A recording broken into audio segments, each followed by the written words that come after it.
There are worlds that collapse with a scream, and worlds that disappear in silence. Imagine waking up in a future where the most dangerous thing you could own is a thought, where pages burn brighter than truth itself, and every flame takes a piece of humanity with it. This is Fahrenheit 451, brought to life by Ray Bradbury, a haunting vision born from his growing fear of censorship, conformity, and a world becoming distracted from real human connection. When it first emerged in 1953, few could have imagined that this quiet warning would travel across generations, selling more than 10 million copies around the world and leaving its smoke in the minds of readers everywhere. Bradbury was already shaping the imagination of millions through works like The Martian Chronicles and Something Wicked This Way Comes, becoming one of the most influential voices in modern speculative fiction. His story would eventually step beyond the page, inspiring film adaptations in 1966 and again in 2018, proving that some warnings never grow old. Tonight, you are not hearing a word-for-word reading. You are stepping into a cinematic third-person retelling of the journey ahead. And as you listen, remember this. The visuals in this video are created using today's technology. They may not always perfectly match every scene from the story, but they are designed to help you visualize the world and atmosphere as you listen. Stay close because along the way you'll uncover fascinating details, hidden meanings, adaptation stories, and behind-the-scenes moments that make this world even more unsettling. The story begins.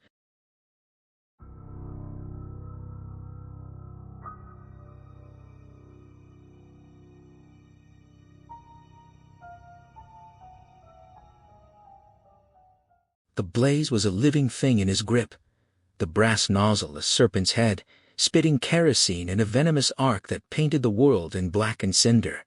Blood pounded behind his eyes, and his hands moved like a conductor's, commanding a symphony of destruction that reduced history to tatters and ash. The helmet with its stolid 451 sat heavy on his skull, and with the igniter's click, the house erupted. A gorging beast that stained the evening sky in reds and yellows and depths of black. He stalked through a cloud of sparks like fireflies, and a childish impulse flickered through him, a fleeting wish to toast marshmallows over the furnace while books flapped their pigeon-winged pages and died across the porch. They spun up in whirls of glitter, scattering on a wind gone dark with their burning. The fierce grin that split his face was the grin of every man scorched and driven by flame. He knew what came next back at the firehouse. He'd wink at his own reflection, a burnt-corked minstrel in the mirror. Later, in the dark of sleep, the fiery smile would still grip his face, muscles it was permanent now. As long as he could remember, it never faded. At the station, he hung his black beetle helmet and shined it, folded his flame-proof jacket with care, then showered with the luxury of a man washing away the work of fire. Whistling, hands in pockets, he crossed the upper floor and stepped into the open hole, a deliberate fall that at the last possible moment he arrested by snatching the golden pole, sliding down with a squeak until his heels hovered an inch above the concrete, then out into the midnight street, toward the air-propelled subway that slid soundlessly through its lubricated flue, ejecting him on a warm puff of air onto the cream-tiled escalator that carried him up to the suburb. He let the escalator waft him into the still air, whistling as he walked toward the corner, thinking of nothing particular. But then he slowed, as if a wind had risen from nowhere, or a voice had called his name. For several nights now, something about this sidewalk unsettled him, a sense that someone had been there, waiting, just before he turned. The air felt charged with a peculiar calm, as if a presence had simply folded into shadow and let him pass. He could almost detect a faint perfume, or feel the temperature rise at the spot where a body might have stood. He never understood it. Each time he looked, there was only the white buckling pavement, or once a shape vanishing across a lawn too fast to name. Tonight he slowed to nearly a stop. His inner mind had caught the faintest whisper breathing, perhaps, or the pressure of someone standing quietly in the dark, waiting. He turned the corner. The autumn leaves were skimming across the moonlit pavement, and the girl moving through them seemed almost fixed to a sliding walk, carried forward by the wind's motion. She watched her shoes stir the circling leaves, her head half bent. Her face was slender and milk-white, with a gentle hunger in it, a tireless curiosity that touched everything. Her dark eyes were so locked onto the world that nothing escaped them. Her white dress whispered, and he imagined he could hear the motion of her hands as she walked, the small sound of her face turning when she realized she was a moment away from a man standing in the middle of the pavement. The trees above let down a dry rain of leaves rustling.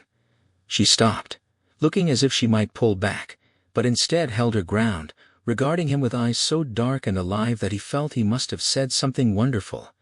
But he knew he'd only managed a greeting. Then her gaze dropped to the salamander on his arm and the phoenix disk on his chest, and he spoke again, observing she must be the new neighbor. She confirmed it, then named his profession in a voice that trailed off with an odd weight. He remarked on the strangeness of her tone. She replied slowly, almost solemnly, that she would have known even with her eyes shut. He guessed it must be the kerosene smell. His wife complained about it constantly. She agreed with an odd certainty. The silence stretched, and he felt as if she was circling him without moving, turning him end over end, reading him in a way no one ever had. He offered that kerosene was perfume to him. She asked if he truly meant that. He did, of course, and asked why he wouldn't. She paused, thinking, unable to answer, then asked if she could walk back with him, introducing herself as Clarice McClellan. He gave his name in return and walked beside her, asking why she was out so late and her age. The night air was warm, cool, and a faint, impossible scent of apricots and strawberries drifted past. He glanced around, knowing it was too late in the year for such things. She walked beside him, her face bright in the moonlight, and he sensed her turning his questions over, searching for the right answers.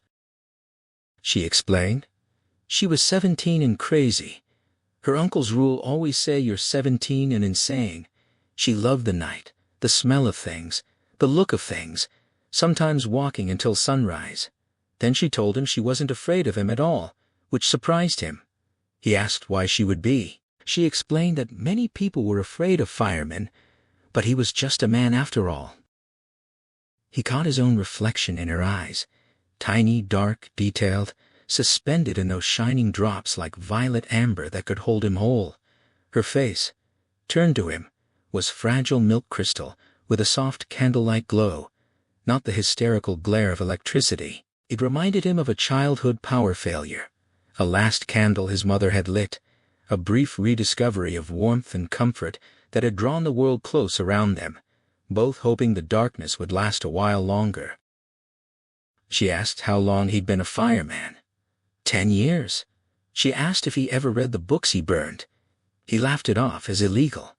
He told her the work was fine, a schedule of poets to destroy, burning them to ash, and then the ash itself. She pressed further, asking if it was true that firemen once put out fires instead of starting them. He dismissed it, claiming houses had always been fireproof. She said she'd heard otherwise, that houses used to burn by accident and firemen stopped the flames. He laughed again, and she asked why. He didn't know. She pointed out that he laughed when she wasn't funny, that he answered without pausing to think. He stopped walking and called her odd, asking if she had no respect. She assured him she didn't mean offense, she just loved watching people. He tapped the 451 on his sleeve, asking if it meant nothing to her. She whispered that it did, but then changed the subject, asking if he'd ever watched jet cars race. He accused her of deflecting. She mused that drivers didn't know grass or flowers because they never saw them slowly. Everything was just colored blurs. Her uncle had once driven 40 miles an hour and been jailed for it. She found that both funny and sad. He said she thought too many things. She admitted she rarely watched parlor walls or went to races, leaving her plenty of time for crazy thoughts. She mentioned the 200-foot billboards beyond town, explaining they'd once been only 20 feet long, stretched out so they'd last as cars rushed past. He hadn't known that, and laughed abruptly. She said she knew something else he didn't. There was dew on the grass in the morning. He couldn't remember if he'd known that, and it irked him. She pointed at the moon and said there was a man in it. He realized He hadn't looked in a long time. They walked the rest of the way in silence, hers thoughtful, his uncomfortable and clenching, shooting her accusing glances. Her house blazed with lights rarely seen, and she explained her mother, father, and uncle were just sitting around talking. It was like being a pedestrian. Only rarer, her uncle had been arrested for that too. She called them peculiar. He asked what they talked about, but she only laughed, wished him good night, and started up the walk. Then she turned back, looking at him with wonder and curiosity, and asked the question that stopped him. Cold? Was he happy? He cried out in protest, but she was already gone, running in the moonlight, her front door closing gently. He stood there in the silence, the word happy ringing like nonsense in his mind, trying to laugh it off but finding the laugh had stopped. The laugh died in his throat. He pressed his palm into the glove hole of the front door, letting the house recognize his touch, and the door slid open. Of course he was happy. What did she know? He asked the quiet rooms, but the question hung unanswered. His gaze drifted up to the ventilator grill in the hall, and a cold recognition flickered. Something lay hidden up there, something that now seemed to peer down at him. He looked away quickly. Such a strange meeting on a strange night. Nothing like it, except one afternoon a year ago in the park with an old man. He shook his head, staring at a blank wall, but the girl's face bloomed there in memory, astonishingly beautiful, thin like a small clock dial in a dark room, seen faintly when you wait to check the hour and find the luminous hands telling you the night is passing toward deeper darkness, but also toward a new sun. He addressed his own subconscious, that babbling idiot that ran independent of will and conscience. Her face was like a mirror. Impossible how many people could refract your own light back to you. Hell. People were torches, blazing until they burned out. How rarely did another face take your expression and throw it back, your own innermost trembling thought. Her power of identification was incredible. She anticipated every flicker of his eyelid, every gesture, as if she were a marionette watcher, knowing the next move before it began. They'd walked together for only 3 or 5 minutes, yet that time now felt immense. She loomed like a figure on a stage, casting a huge shadow with her slender body. If his eye itched, she might blink. If his jaw tensed, she would yawn before he did. Now that he thought of it, she almost seemed to have been waiting for him there in the street, so late at night. He opened the bedroom door. It was like stepping into a cold marble mausoleum after moonset complete darkness, the window sealed tight, no sound from the city penetrating this tomb world. But the room was not empty. He listened. The mosquito-delicate hum of music in the air, the electrical murmur of a hidden wasp in its pink warm nest, almost loud enough to follow. His smile slid away, melting, collapsing like a tallow skin, a candle burned too long and now blown out. Darkness. He was not happy. He said it to himself, recognizing the truth. His happiness had been a mask, and the girl had run off with it. There was no knocking on her door to ask for it back. Without turning on the light, he imagined a room his wife stretched on the bed, uncovered and cold, like a body on a tomb lid, her eyes fixed to the ceiling by invisible steel threads, seashells tamped tight in her ears, an electronic ocean of sound washing in on the shore of her unsleeping mind. The room was empty. Every night for the last 2 years, Mildred had swum that sea, gone down in it for the 3rd time. The room was cold, and he could barely breathe. He didn't want moonlight, so he felt his way toward his own separate bed, like a man about to suffocate. An instant before his foot struck the object on the floor, he knew it was there, a premonition like the one before turning the corner and nearly hitting the girl. Vibrations from his step echoed back from the small barrier. His foot kicked at a dull clink, and it slid off into darkness. He stood rigid, listening to the person on the dark bed. Her breath was so faint, it stirred only the furthest fringes of life, a small leaf, a black feather, a single hair. He didn't want outside light. He pulled out his igniter, felt the salamander etched on its silver disc, and flicked it. 2 moonstones looked up at him in the small fire's glow, 2 pale gems buried in clear water, untouched by the world's current. He called her name. Her face was a snow-covered island, feeling neither rain nor shadow, only the singing of the thimble wasps in her ears, her glassy eyes, breath moving softly in and out, indifferent to its own passage. The object he'd kicked now glinted under his bed, the small crystal bottle, once filled with 30 sleeping tablets, now uncapped and empty. Then the sky screamed, a tremendous ripping sound, like giant hands tearing 10,000 miles of black linen. The jets went over one after another, and he opened his mouth to let their shriek come down between his bared teeth. The house shook. The flare died in his hand, the moonstones vanished. He lunged for the telephone. The jets faded. His lips moved against the mouthpiece, whispering for emergency hospital. The stars felt pulverized by that sound in the morning. The earth would be thought, whatever that meant. He stood shivering in the dark, his lips still moving. The machines arrived. 2 of them, really. One slid into the stomach like a black cobra, drinking up the green matter, the darkness, the accumulated poisons. It had an eye, and the operator, wearing an optical helmet, could gaze into the soul of the person being pumped out. He saw but did not speak of what he saw. The operation was like digging a trench. The woman was just a stratum of marble they'd reached. The operator smoked a cigarette. The other machine, run by another impersonal man in reddish-brown overalls, pumped out all the blood and replaced it with fresh serum. One of them explained the necessity of cleaning both ways, the dangers of leaving poison in the blood to hammer the brain into surrender. Montag told him to stop. The man dismissed it as casual talk. Montag asked if they were done. They shut the machines and confirmed they were, unmoved by his anger, their smoke curling around their faces. They named the price. Montag asked first if she would be all right. They assured him she would. The poison was contained, the old replaced with new. He noted they weren't doctors. Why hadn't emergency sent an MD? They laughed it off. They handled cases like this every night, had special machines built, no doctor needed, just handymen cleaning up the problem. Another call came in on their ear. Thimble, someone else had jumped off a pillbox cap. They left instructions to keep her quiet, said she'd wake up hungry, and strolled out with their load of machines and tubes in dark sludge. Montag sank into a chair and looked at the woman. Her eyes were closed. He felt for the warmth of her breath on his palm and said her name. Too many people in the world, he thought. Billions, too many strangers violating you, cutting out your heart, taking your blood. Who were those men? You'd never seen them before.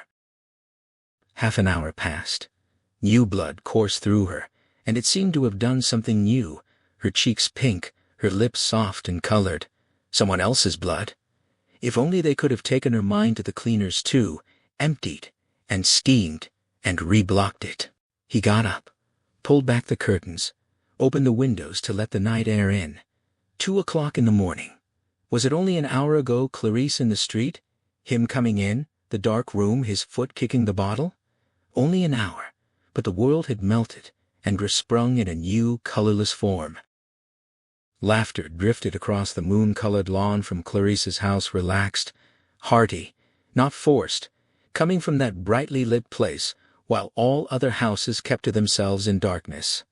Voices wove a hypnotic web. Montag moved through the French windows and crossed the lawn without thinking, standing in the shadows outside the talking house. He considered tapping on the door, whispering to be let in, promising to say nothing, just to listen to hear what they were saying.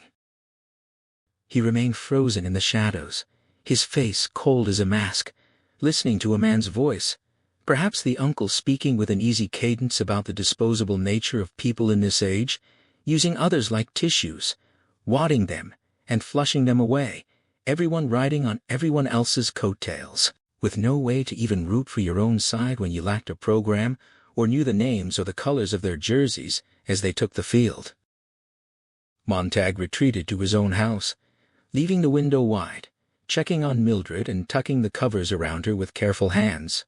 Then he lay down, the moonlight tracing his cheekbones and the frown lines on his brow, distilled in each eye like a silver cataract. Fragments swirled through his mind. Clarisse, Mildred, the uncle, the fire, sleeping tablets, the strange men, disposable tissues, blow-wad flush. They circled and repeated, merging into rain, storm, The uncle's laughter, thunder falling downstairs, the world pouring down, fire gushing up like a volcano, all rushing in a spouting roar toward morning. He admitted aloud that he no longer knew anything, and dissolved a sleep lozenge on his tongue. At 9 a.m, Mildred's bed was empty. He rose quickly, heart pumping, and hurried down the hall to the kitchen. Toast popped from the silver toaster, seized by a spidery metal hand that drenched it with butter. Mildred watched it land on her plate, her ears plugged with electronic bees humming the hour. She looked up, nodded at him. He asked if she was all right. She read his lips 10 years of practice and nodded again, setting the toaster clicking for another slice. He sat down. She expressed confusion about her sudden hunger. He began to bring up the night before, but she brushed it aside, mentioning poor sleep and feeling terrible, still hungry.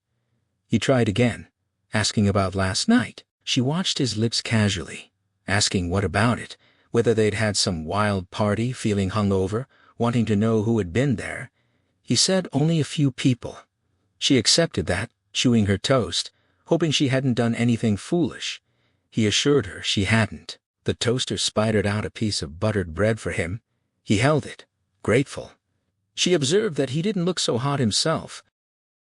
Late afternoon brought rain, turning the world dark gray. He stood in the hall, pinning on his badge with its orange salamander, and looked up at the air-conditioning vent for a long time. In the TV parlor, his wife paused from reading her script to glance at him, and remarked that he was thinking. He confirmed it, saying he wanted to talk, then bluntly stated she'd taken all the pills in her bottle last night. She denied it, surprised. He said the bottle was empty. She insisted she wouldn't do such a thing, asking why she would. He suggested she might have taken 2, forgotten, taken more, repeated the cycle until 30 or 40 were in her system. She dismissed it as a silly thing to do. He admitted he didn't know why. She waited for him to leave, insisting she hadn't done it. Never in a billion years. He let it drop. She turned back to her script. He asked tiredly what was on that afternoon. She explained a play coming on the wall-to-wall circuit in 10 minutes. She'd been mailed her part that morning. It was a new idea. The homemaker was the missing piece. When the time came for the missing lines, the characters would look at her from the 3 walls and she'd deliver her lines. She gave an example. A man would ask her opinion, and she'd respond with approval later. He'd ask for agreement, and she'd affirm it enthusiastically. She asked if that wasn't fun. He stood looking at her.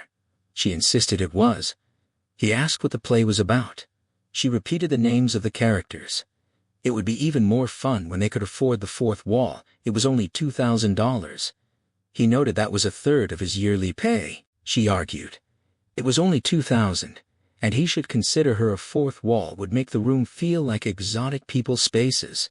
They could do without a few things. He reminded her they were already doing without to pay for the 3rd wall, installed just 2 months ago. She seemed surprised at the timing, then said goodbye. He returned the farewell, then paused to ask if it had a happy ending. She hadn't read that far. He walked over, read the last page, nodded, folded the script, handed it back, and walked out into the rain. The rain was thinning, and Clarice was walking in the center of the sidewalk, head up, drops falling on her face. She smiled and greeted him. He asked what she was up to. She said she was still crazy, loved walking in the rain. He doubted he'd like it. She suggested he might if he tried. He admitted he never had. She noted that rain even tasted good. He asked if she went around trying everything once. She said sometimes twice, and showed him a dandelion the last of the year, she guessed. She asked if he'd heard of rubbing it under your chin. She demonstrated, laughing. He asked why. She explained that if it rubbed off, it meant she was in love, and asked if it had. He looked, confirmed she was yellow underneath. She was pleased, and wanted to try it on him. He resisted, saying it wouldn't work. She moved quickly, putting it under his chin despite his flinch, and peered, frowning. He asked what she saw. She pronounced a shame he wasn't in love with anyone. He protested, insisting he was. She said it didn't show. He claimed he was very much in love, though as he said it, he couldn't summon a face to match the words. She asked him not to look that way. He blamed the dandelion, claiming she'd used it all up on herself. She agreed, then saw she'd upset him, apologized, touched his elbow. He assured her he was fine, upset but not angry. She said she had to go see her psychiatrist. They made her go, she made things up to say. He called her a regular onion, kept him busy peeling layers. He said he was inclined to believe she needed the psychiatrist. She challenged him, saying he didn't mean that. He took a breath and admitted he didn't. She told him the psychiatrist wanted to know why she hiked in forests, watched birds, collected butterflies. She'd show him her collection someday. They wanted to know what she did with all her time. She told them sometimes she just sat and thought, but wouldn't tell them what. She said she liked to tilt her head back and let rain fall into her mouth. It tasted like wine. She asked if he'd ever tried it. He started to answer, but she cut in, asking if he'd truly forgiven her.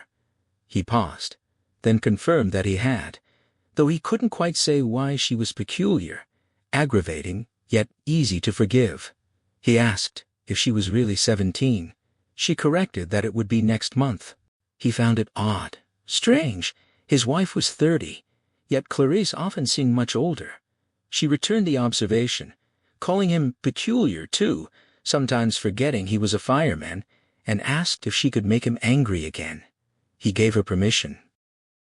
She pressed him on how he'd gotten into his work, how he'd chosen it, noting he wasn't like the others. He looked at her when she talked. He looked at the moon when she mentioned it. Others would walk off or threaten her. No one had time for anyone else. She found it strange he was a fireman. It didn't seem right for him somehow.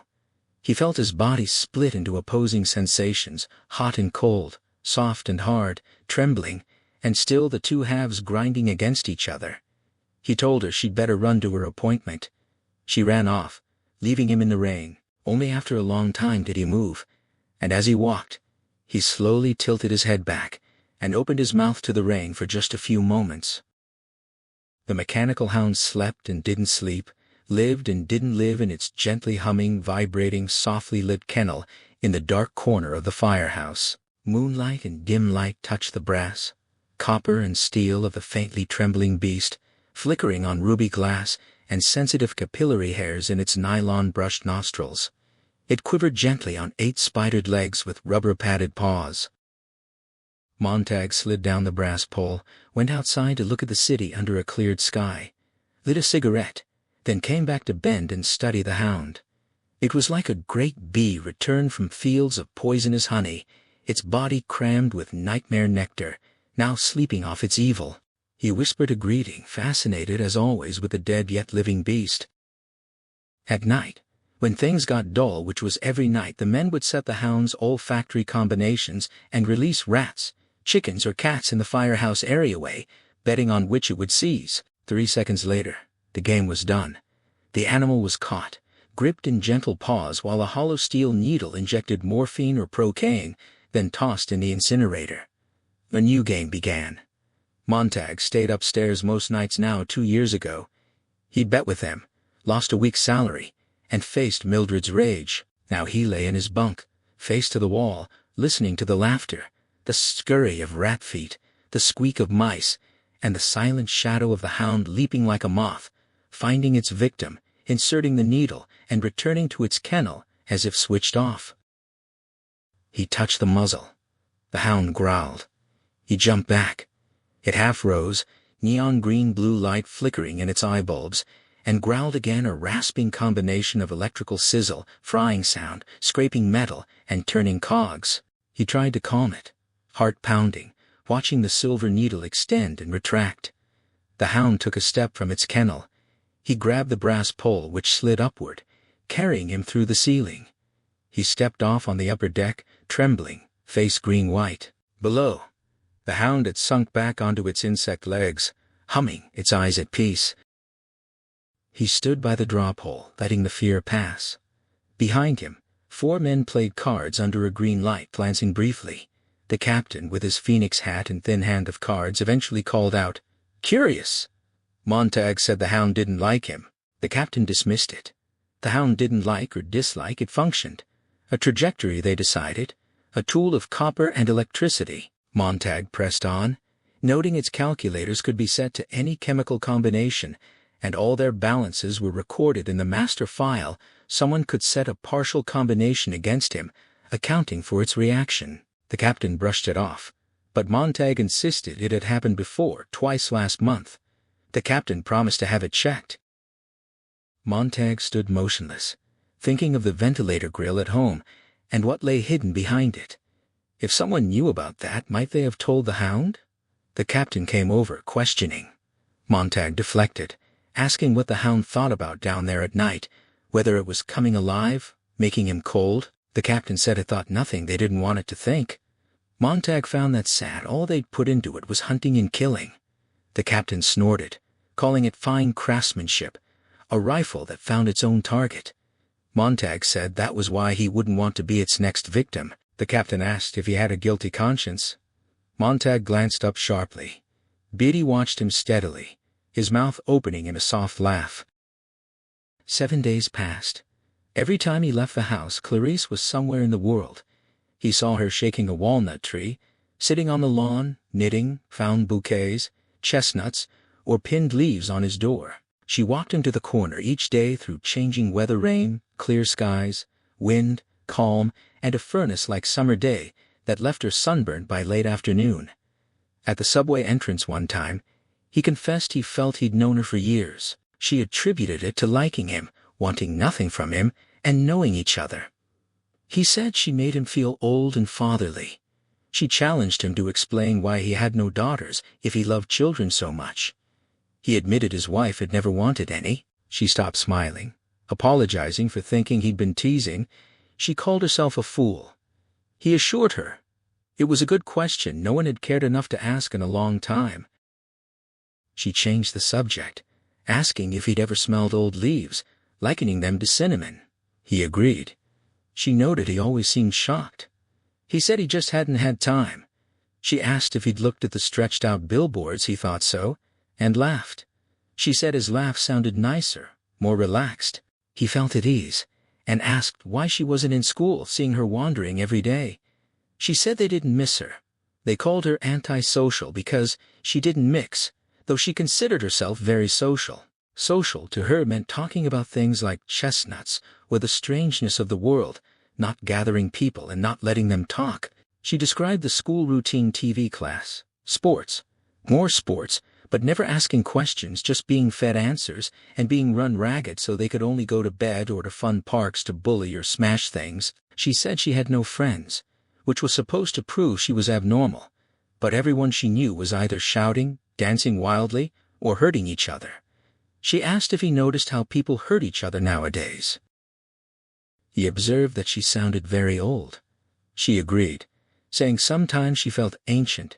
She was afraid of children, her own age, who killed each other, something her uncle said hadn't always been the case. 6 of her friends had been shot in the last year. 10 died in car wrecks. She was afraid of them, and they didn't like her for it. Her uncle's grandfather remembered when children didn't kill each other, back when things were different, when people believed in responsibility. She herself was responsible. She'd been spanked when needed years ago, and did all the shopping and house cleaning by hand. But most of all, she liked watching people. Sometimes she rode the subway all day just to look and listen, trying to figure out who they were and what they wanted and where they were going. She went to fun parks and rode in jet cars at midnight races on the edge of town. Police didn't care as long as everyone was insured. With 10,000 insurance each, everyone was happy. She sneaked around listening in subways or at soda fountains, and she discovered that people didn't talk about anything they named: cars, clothes, swimming pools, said how swell, but all said the same things. Cafes had joke boxes with the same jokes, musical walls with abstract colored patterns. Museums were all abstract too. Her uncle said it had once been different, when pictures said things or even showed people. Montag remarked that her uncle must be a remarkable man, given how often she mentioned him. She agreed, then said she had to go, saying goodbye. He returned the farewell, and she repeated it, fading away. 7 days passed at the firehouse. The men made comments about how he climbed the pole, that he came in through the back door and shared a story about a Seattle fireman who'd set a mechanical hound to his own chemical complex and let it loose. What kind of suicide was that? And then Clarice was gone. He didn't know what it was about that afternoon, but she wasn't there. The lawn, trees, street were empty. At first, he didn't realize he missed her or was looking for her. But by the time he reached the subway, vague unease stirred in him. Something was wrong. His routine had been disturbed, a simple routine established in just a few days. He almost turned back to walk the route again, to give her time to appear, convinced that if he tried the same path, everything would work out. But it was late, and the train's arrival stopped him. In the firehouse, he sat with closed eyes, hearing the flutter of cards, the drone of the time voice announcing the cold morning hour, the tick of cards on the greasy table. The firehouse felt full of glitter and silence, brass and coin colors. The men across the table sighed over their cards. The voice clock mourned the hour. Someone asked what was wrong. He opened his eyes. A radio hummed with war talk. The firehouse trembled as jet planes whistled across the black morning sky. Betty looked at him like a museum statue, as if probing his guilt. Guilt? What guilt? Beatty reminded him it was his play. Montag looked at the men, faces sunburnt by fires, cheeks flushed, eyes fevered, black hair and brows, bluish ash-smeared cheeks. They were all mirror images of himself, chosen for their looks as well as their proclivities, marked by cinders and ash, smelling of burning pipes. Beatty opened a fresh tobacco packet, crumpling the cellophane with a sound like fire. Montag looked at his cards and spoke hesitantly about thinking of the last fire, the man whose library they'd fixed, asking what had happened to him. Beatty said he'd been taken screaming to the asylum. Montag insisted he wasn't insane. Beatty countered that any man was insane who thought he could fool the government and them. Montag said he'd tried to imagine how it would feel to have firemen burn their houses and books. Beatty pointed out they had no books. Montag pressed. But if they did, Beatty asked if he had some. Montag said no, his gaze drifting to the wall with typed lists of forbidden books, their names leaping in fire in his mind. But in his mind, a cool wind blew from the ventilator grill at home, chilling his face, and he saw himself in a green park talking to an old man. He hesitated, asking if it had always been like this. The firehouse, their work, once upon a time. Beatty mocked the phrase. Montag caught himself, realizing he might give something away. He remembered glancing at a line in a fairy tale book at the last fire. He rephrased, asking about the old days before homes were fireproofed. A younger voice seemed to speak through him.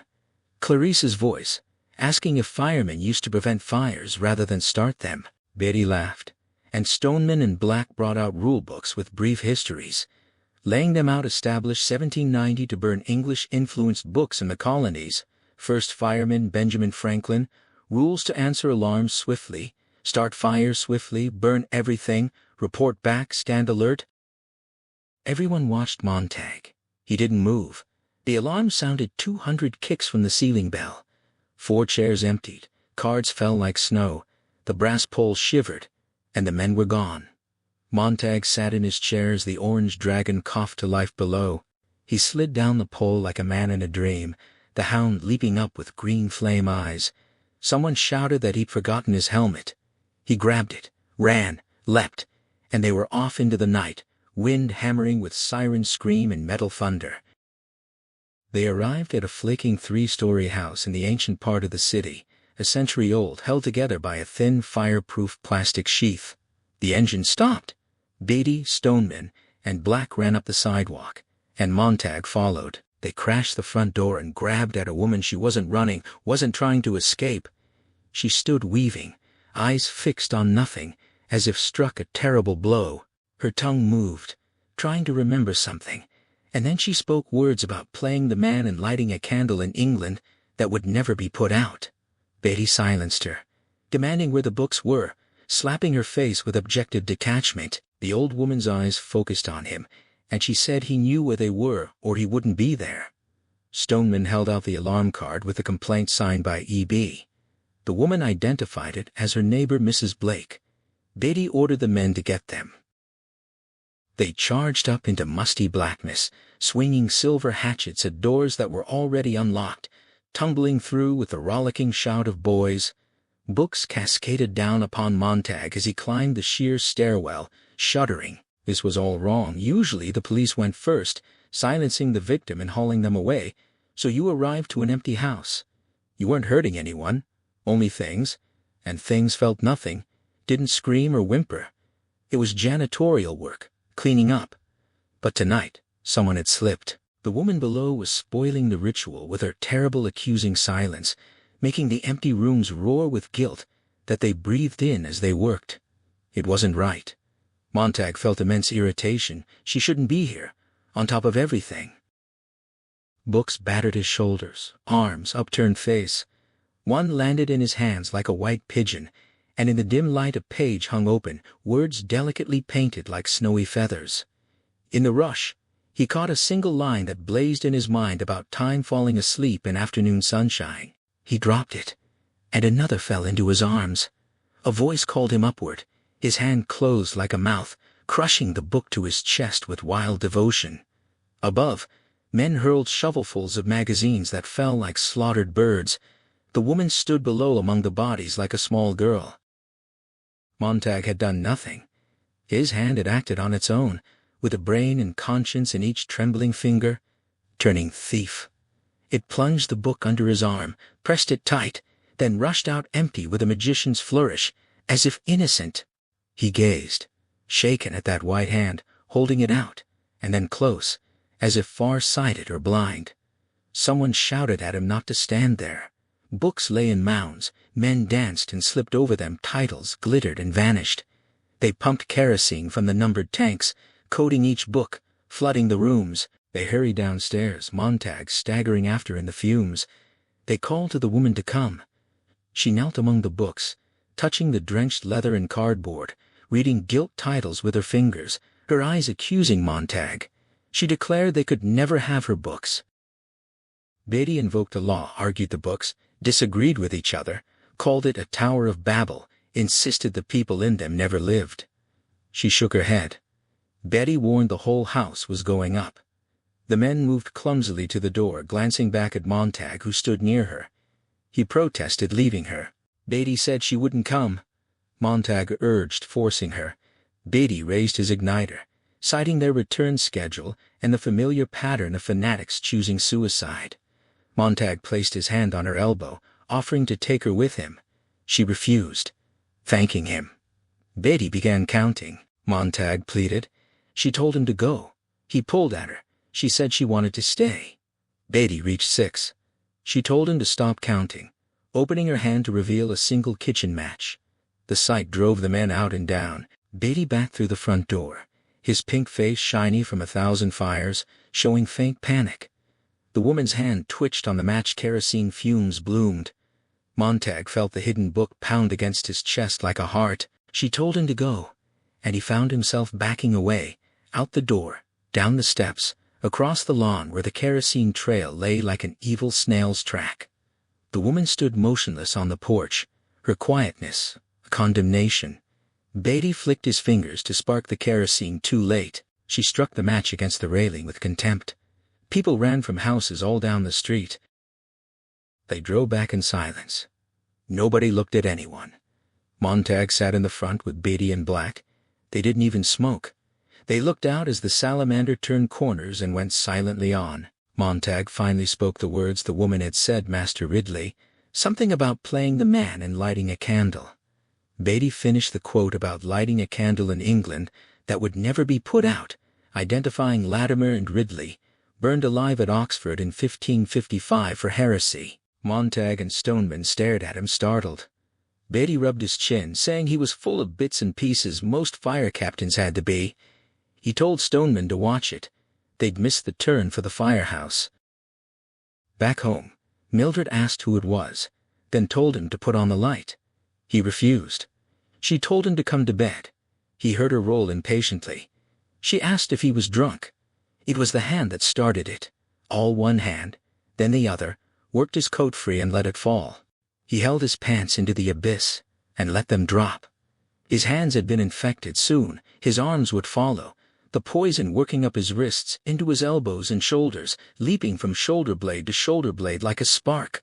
His hands were ravenous, and his eyes were beginning to feel hunger, needing to look at something. Anything. Everything. His wife asked what he was doing. He balanced in space with the book in his cold, sweating fingers. She told him not to stand in the middle of the floor. He made small sounds, stumbled toward the bed, and shoved the book clumsily under the cold pillow. He fell into bed. She cried out, startled. He lay far across the room from her on a winter island separated by an empty sea. She talked for what seemed a long while, but it was only words, like a child's jargon, pretty sounds in the air. He said nothing, only made small sounds. Eventually she moved to his bed, stood over him, and put her hand to his cheek.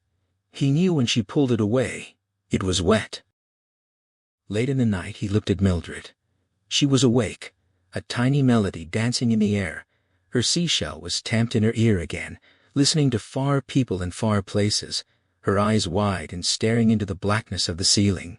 He recalled a joke about a wife who talked so much on the phone her husband ran to a store to call her and ask what was for dinner. Why didn't he buy an audio seashell station and talk to her late at night, murmuring, whispering, shouting, screaming, yelling? But what would he say? Elle? She was suddenly so strange.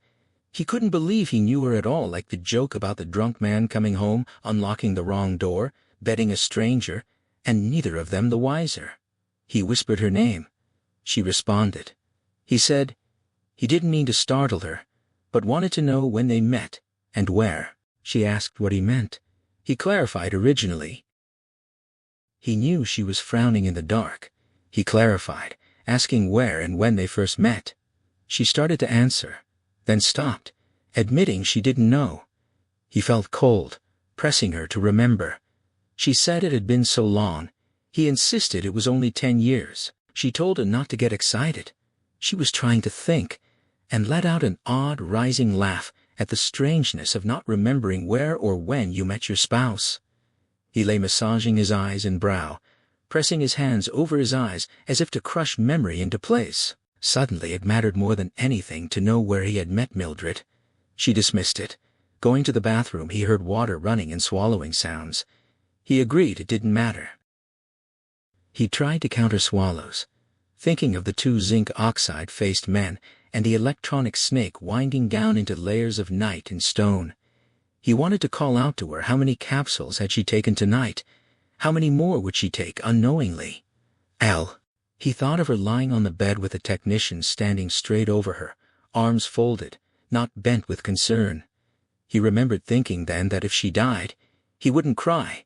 It would be the dying of a stranger, a street face, a newspaper image, and then he'd begun to cry, not at death, but at the thought of not crying at death, a silly empty man near a silly empty woman, while the hungry snake made her emptier still.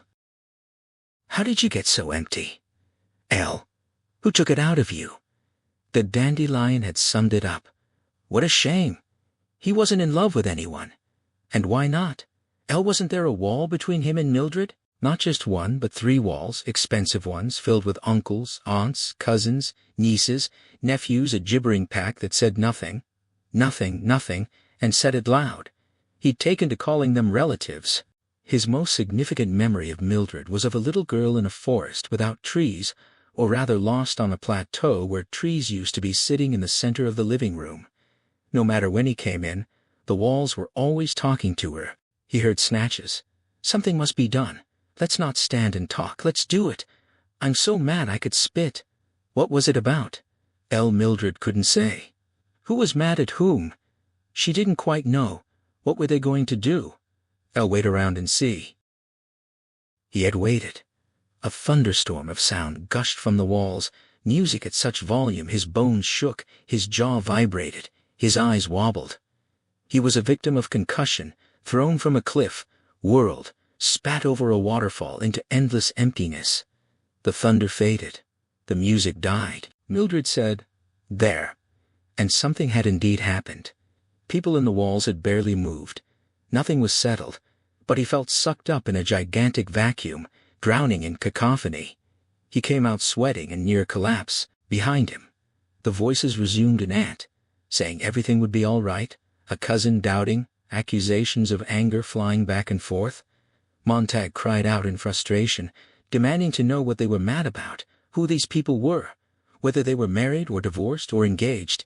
Nothing was connected, Mildred explained. They had a fight. They certainly fought a lot. She thought they were married. Yes, why? If it wasn't the 3 walls, soon to be 4, then it was the open car with Mildred driving 100 miles an hour, both of them shouting, trying to hear over the car's scream. He yelled to keep it down to the minimum 55. She pushed it to 105, tearing the breath from him. When they stepped out, she had seashells stuffed in her ears. Silence. Only the wind. He stirred in bed, reached over and pulled one of the tiny musical insects from her ear, calling her name. Her voice was faint. He felt like one of the creatures in the phono-color walls, speaking but unable to pierce the crystal barrier, only pantomiming, hoping she'd see him. They couldn't touch through the glass. He asked about the girl he'd been telling her about, the girl next door. Clarice? She was almost asleep. Vague. He said he hadn't seen her for 4 days. Had she? No. He meant to talk about her. Strange. She said she knew the one he meant. He said he thought she would. She said, her, in the dark. He asked, what about her? She said she meant to tell him. Forgot. She thought she was gone. Whole family moved out, but she was gone for good. She thought she was dead, run over by a car 4 days ago. Not sure, but pretty sure. He asked why she hadn't told him sooner. She forgot. 4 days ago, he repeated quietly, lying there. They lay in the dark, not moving. She said good night. He heard a faint rustle, her hands moving, the electric thimble like a praying mantis, now in her ear again, humming. She was singing under her breath. Outside, a shadow moved. An autumn wind rose and faded. But in the silence he heard something else. A breath exhaled on the window, a faint drift of greenish luminescent smoke, like a single huge October leaf blowing across the lawn and away. The hound, he thought. It's out there tonight, if I open the window. He didn't. In the morning he had chills and fever. Mildred said he couldn't be sick. He said yes, though he'd been all right last night. He heard the relatives shouting in the parlor. She stood over his bed curiously. He saw her without opening his eyes, hair burnt to brittle straw by chemicals, cataracts behind her pupils, reddened pouting lips, body thin as a praying mantis from dieting, flesh like white bacon. He could remember her no other way. He asked for aspirin and water. She said he had to get up. It was noon. He'd slept 5 hours later than usual. He asked if she would turn the parlor off. She said that was her family. He pressed, asking if she'd do it for a sick man. She offered to turn it down instead. She left the room, did nothing to the parlor, and returned, asking if that was better. He thanked her. She said it was her favorite program. He reminded her about the aspirin. She said he'd never been sick before and left again. He insisted he was sick now, not going to work that night, and told her to call Beatty for him. She said he'd acted funny last night, returning humming. He asked where the aspirin was, glancing at the water glass she handed him. She went to the bathroom again, asking if something had happened. He said it was just a fire. She said she'd had a nice evening. He asked what she'd been doing. The parlor, she said. What was on? L. Programs. Which ones? L. Some of the best ever. Who? The bunch, he repeated. The bunch. With growing frustration, pressing at the pain in his eyes, and suddenly the kerosene smell made him vomit. Mildred came in humming, surprised, asking why he'd done that. He looked at the floor with dismay, saying they'd burned an old woman with her books. She noted it was good. The rug was washable, fetched a mop, and told him she'd gone to Helen's last night. He asked why she couldn't get the shows in her own parlor. She said sure, but it was nice visiting. She went out, and he heard her singing. He called her back, asking if she wasn't going to ask about last night. What about it? He told her they'd burned 1,000 books and a woman. She said, well? As the parlor exploded with sound. He said they'd burned Dante, Swift, Marcus Aurelius, She asked if he wasn't a European or a radical. He admitted he'd never read him. She said he was a radical, then fiddled with the telephone, asking if he expected her to call Beatty. He said she must. She told him not to shout. He insisted he wasn't shouting. Suddenly up in bed, enraged and shaking. He said he couldn't call, couldn't tell Beatty he was sick. She asked why. Because he was afraid. He thought a child feigning illness. Mildred said he wasn't sick. He fell back in bed, reached under his pillow. The hidden book was still there. He asked how it would be if he quit his job for a while. She was incredulous. Give up everything after all these years because of one woman and her books? He told her she should have seen her. She dismissed the woman, saying she shouldn't have had books. It was her responsibility. She hated her for getting him going, threatening their house and Job. He said she wasn't there, didn't see there must be something in books to make a woman stay in a burning house. You don't stay for nothing. She called the woman simple-minded. He said she was as rational as any of them, more so perhaps, and they burned her. She said that was water under the bridge. He corrected, not water, fire. A burned house smolders for days. This fire would last him the rest of his life. He'd been trying to put it out in his mind all night, crazy with trying. She said he should have thought of that before becoming a fireman. He asked if he'd been given a choice. His grandfather and father were firemen. He'd run after them in his sleep. The parlor played a dance tune. She noted this was the day he went on the early shift, 2 hours ago. He said it wasn't just the woman last night. He'd thought about all the kerosene he'd used in 10 years, and about books. For the first time, he realized a man was behind each book, a man who had to think them up, take a long time to put them down on paper. He'd never thought that before. It took a man a lifetime to put down his thoughts, looking at the world and life, and then Montag came along in 2 minutes, and boom, it was all over. She told him to leave her alone. She hadn't done anything. He said that was all very well, but how could he leave himself alone? They needed not to be left alone, needed to be really bothered once in a while. How long since she'd been really bothered about something important and real? Hell? He stopped, remembering last week the 2 white stones staring at the ceiling, the pump snake with its probing eye, the 2 soap-faced men. But that was another Mildred, a deeper one, so bothered that the 2 women had never met. He turned away. She said he'd done it now. There was someone out front, a Phoenix car and a man in a black shirt with an orange snake on his arm coming up the walk. He asked if it was Captain Beatty. She confirmed. He didn't move, staring into the cold whiteness of the wall. He told her to let him in, tell him he was sick. She told him to tell him himself, running about nervously, stopping when the front door speaker called her name softly, repeating Mrs. Montag, someone here. He made sure the book was safely hidden behind the pillow, then climbed slowly back into bed, arranging the covers over his knees and chest, half sitting. After a while, Mildred moved and left the room, and Captain Beatty strolled in, hands in his pockets. Beatty ordered the relatives shut up, looking around at everything except them. This time Mildred ran, and the yammering voices stopped. Beatty settled into the most comfortable chair with a peaceful look, took his time preparing and lighting his brass pipe, puffing out a great smoke cloud, and said he'd come to see how the sick man was. Montag asked how he'd guessed. Beatty smiled, his gums pink, his teeth white, saying he'd seen it all. Montag was going to call for a night off. He told Montag to take the night off, then examined his eternal matchbox, striking and blowing out the chemical match absently, speaking a few words, looking at the flame and smoke. He asked when Montag would be well. Montag said tomorrow, maybe the next day, first of the week.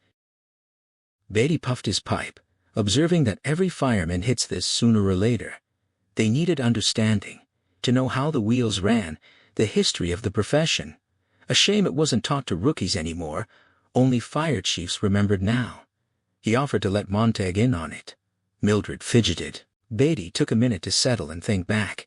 He traced the job's origins to the Civil War era, though the rulebook claimed earlier. Photography, motion pictures, radio, television things began to have mass. And because they had mass, they became simpler. Once books appealed to a few people who could afford to be different in a roomy world, but the world filled with eyes, elbows, Mouths, population doubling and tripling. Films, radios, magazines, books leveled down to a paste pudding norm. He painted a picture 19th century man with slow motion, then 20th century speed up. Books cut shorter.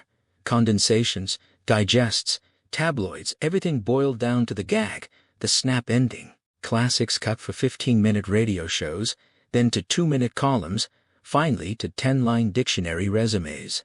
Many people's sole knowledge of Hamlet came from a one-page digest. The pattern was out of the nursery into college and back to the nursery for 5 centuries or more. Mildred moved around, picking things up and putting them down, while Beatty continued speed up the film, quick clicks, snappy words, digest after digest, politics in a headline, then vanished. The centrifuge flung off unnecessary thought. School shortened. Discipline relaxed. Philosophies and languages dropped. English neglected. Life was immediate. The job counted, pleasure lay after work. Why learn anything beyond pressing buttons and pulling switches? Mildred tried to fix his pillow. He refused.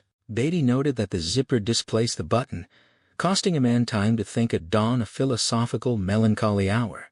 Mildred insisted. He told her to get away. Beatty said life became one big pratfall, all bang and wow. Mildred yanked at the pillow, and Montag passionately told her to let him be, making Beatty's eyes widen. Her hand froze behind the pillow, tracing the book's outline. Her face showed surprise, then shock, her mouth opening to ask. Beatty continued, oblivious, talking about emptying theaters for clowns, furnishing rooms with glass walls and pretty colors, asking if Montag liked baseball, bowling, golf, basketball, billiards, football, fine games, all of them. More sports, group spirit, fun without thinking, organize and super-organize, more cartoons, more pictures. The mind drank less and less. Highways full of crowds going nowhere, towns turning into motels, nomadic surges. Mildred went out and slammed the door. The parlor aunts laughed at the uncles. Beatty moved to minorities, bigger population, more minorities, dog lovers, cat lovers, doctors, lawyers, merchants, Mormons, Baptists, Unitarians, various ethnic groups. The bigger the market, the less controversy. Minorities with their navels to keep clean. Authors locked up their typewriters. Magazines became vanilla tapioca books were dishwater, critics said. But the public let comic books and sex magazines survive. It didn't come from government down, no dictum, no declaration, no censorship. Technology, mass exploitation, and minority pressure carried the trick. Today you could stay happy, reading comics, confessions, or trade journals. Montag asked about the firemen then. Beatty leaned forward, explaining that with schools turning out runners, jumpers, racers, tinkerers instead of examiners and creators, intellectual became the swear word it deserved. People dreaded the unfamiliar. He recalled the bright boy in school who did all the reciting, hated by the others, chosen for beatings. They must all be alike, not born equal, but made equal, each man the image of every other, so all were happy, with no mountains to judge themselves against. A book was a loaded gun in the house next door. Burn it, take the shot from the weapon, breach man's mind. When houses were finally fireproofed, firemen were given the new job as custodians of peace of mind, official censors, judges, executors. That was Montag, and that was him. The parlor door opened, and Mildred stood there, the walls behind her flooded with green, yellow, orange fireworks and sizzling music. Her mouth moved, but the sound covered it. Beatty knocked his pipe into his palm, studying the ashes as if searching for meaning. He said they couldn't have minorities upset and stirred. People wanted to be happy, wasn't that right? They were kept moving, given fun, pleasure, titillation. The culture provided plenty. Montag agreed. He could lip-read what Mildred was saying in the doorway, but tried not to look, afraid Beatty might turn and read it too. Beatty laid out the logic of their world in a calm, relentless stream, explaining how anything that caused discomfort had to be eliminated. Books that offended any group, he said, were burned. Scientific findings that threatened industry were destroyed. Even the rituals of grief were swept away, with the dead reduced to ash within minutes, as if people had never existed at all. Fire, he insisted, was bright and clean, and it solved everything by removing the problem entirely. Montag sat frozen, absorbing the weight of each justification, feeling the walls of his own certainty crumble. Through the thin walls, he heard the noise from the parlor die down, and he noticed that Mildred had fallen silent at the same moment, an odd coincidence that tightened his chest. He held his breath, then forced himself to ask about the girl next door. He admitted he could barely recall her face now, but he knew she had been different, and he wanted to understand how someone like her could exist in a world so carefully controlled. Beatty answered with a knowing smile, explaining that such anomalies were rare but inevitable. He mentioned Clarice McClellan by name and revealed that her family had been under surveillance for years. Heredity and environment, he said, produced oddities now and then. Children raised in homes that nurtured dangerous curiosity. The schools had to intervene earlier and earlier to counteract that influence, but the McClellans had slipped through. The uncle had a record of antisocial behavior, and the girl herself had shown signs of being a time bomb in her school files. She hadn't wanted to know how things were done, only why a question that led only to unhappiness.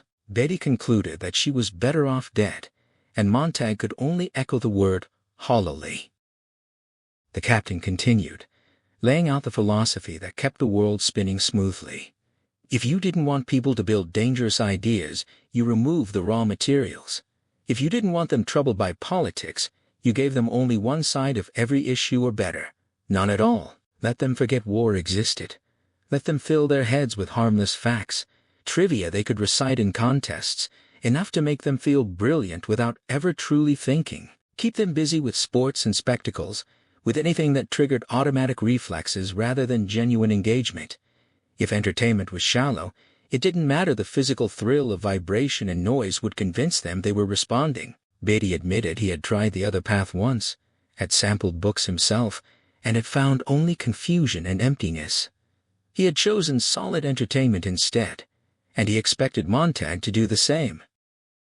When Beatty rose to leave, he reminded Montag of their shared purpose. They were the guardians of happiness, standing firm against the small tide of those who would drown the world in doubt and philosophy. He shook Montag's limp hand and warned him not to let that torrent wash over their carefully maintained peace. Montag remained seated, unmoving, feeling as though the whole house were caving in around him. Mildred had slipped away from the doorway at some point, leaving him alone with the captain's final remarks. Beatty added one last observation, that every fireman at some point felt an itch of curiosity about books. He admitted he'd read a few himself, just enough to confirm that they offered nothing of value. Fiction about imaginary people, non-fiction filled with academic squabbling and empty arguments. They left you lost and empty. Then he posed a hypothetical question, asking what would happen if a fireman accidentally took a book home. Montag flinched, but Beatty answered calmly. It would be treated as a natural error, mere curiosity. The fireman would be given 24 hours to burn it himself. If he didn't, they would come and burn it for him. Montag's mouth went dry as he acknowledged the policy. When Beatty asked if he'd be coming in for his shift, Montag answered vaguely, saying he didn't know, then amended that he might come later, all the while thinking that he would never set foot in that firehouse again. Beatty accepted the answer with a mild show of surprise, said he'd be missed, and left through the open door. Montag watched through the window as his captain drove away in the sleek flame-colored vehicle. Looking out at the blank fronts of the houses across the street, he found himself remembering Clarissa's voice from another afternoon, how she had talked about front porches and rocking chairs, things that had disappeared because they gave people too much time to sit, talk, and think. Her uncle had explained it all. The architects had removed them deliberately, disguising the true motive beneath aesthetic excuses. The world no longer wanted people to have that kind of space or that kind of silence. Turning back to the parlor, Montag found Mildred seated in the middle of the room, engaged in an odd one-sided conversation with a television announcer who addressed her by name. A device they had paid $100 for inserted her name into his script, and a visual scrambler made his lips form the syllables convincingly. He seemed like a friend, but she wasn't really listening. Montag watched her for a moment, then spoke his thoughts aloud. The decision to stay home today was only the first step toward leaving the firehouse forever. Mildred challenged him, asking if he planned to go in that night, and he admitted he hadn't decided that he felt an overwhelming urge to break things, to destroy something. She suggested, "You take the car, drive fast, feel the thrill of speed," how she sometimes drove all night and he never even knew. But he refused, saying he wanted to hold on to whatever was building inside him, this strange weight that had grown heavier by the hour. He confessed his unhappiness, his anger, his sense that he'd been storing up something he couldn't name. He even hinted that he might start reading books. Mildred dismissed the idea, pointing out that he'd go to prison, and he acknowledged that might be for the best before he hurt someone. He reflected on Beatty's arguments, how the captain had all the answers, how he made happiness and fun seem like the only things that mattered, and yet Montag had sat there through it all, repeating to himself that he was not happy. His wife declared that she was happy, proudly so, and announced that she was tired of hearing about it. Montag silenced the television with a touch, cutting off the announcer in mid-sentence, and turned toward her, ready to tell her something she hadn't expected. Montag paused, gathering himself before speaking. He admitted to Mildred that he needed to show her something he'd been hiding over the past year, piece by piece, without fully understanding why. He hadn't even admitted it to himself, but now it felt wrong to keep it from her, since this was her house too. He dragged a straight-back chair into the hallway near the front door, climbed up, and reached into the air-conditioning vent. His hand moved past the grill, sliding aside a metal panel, and emerged with a book.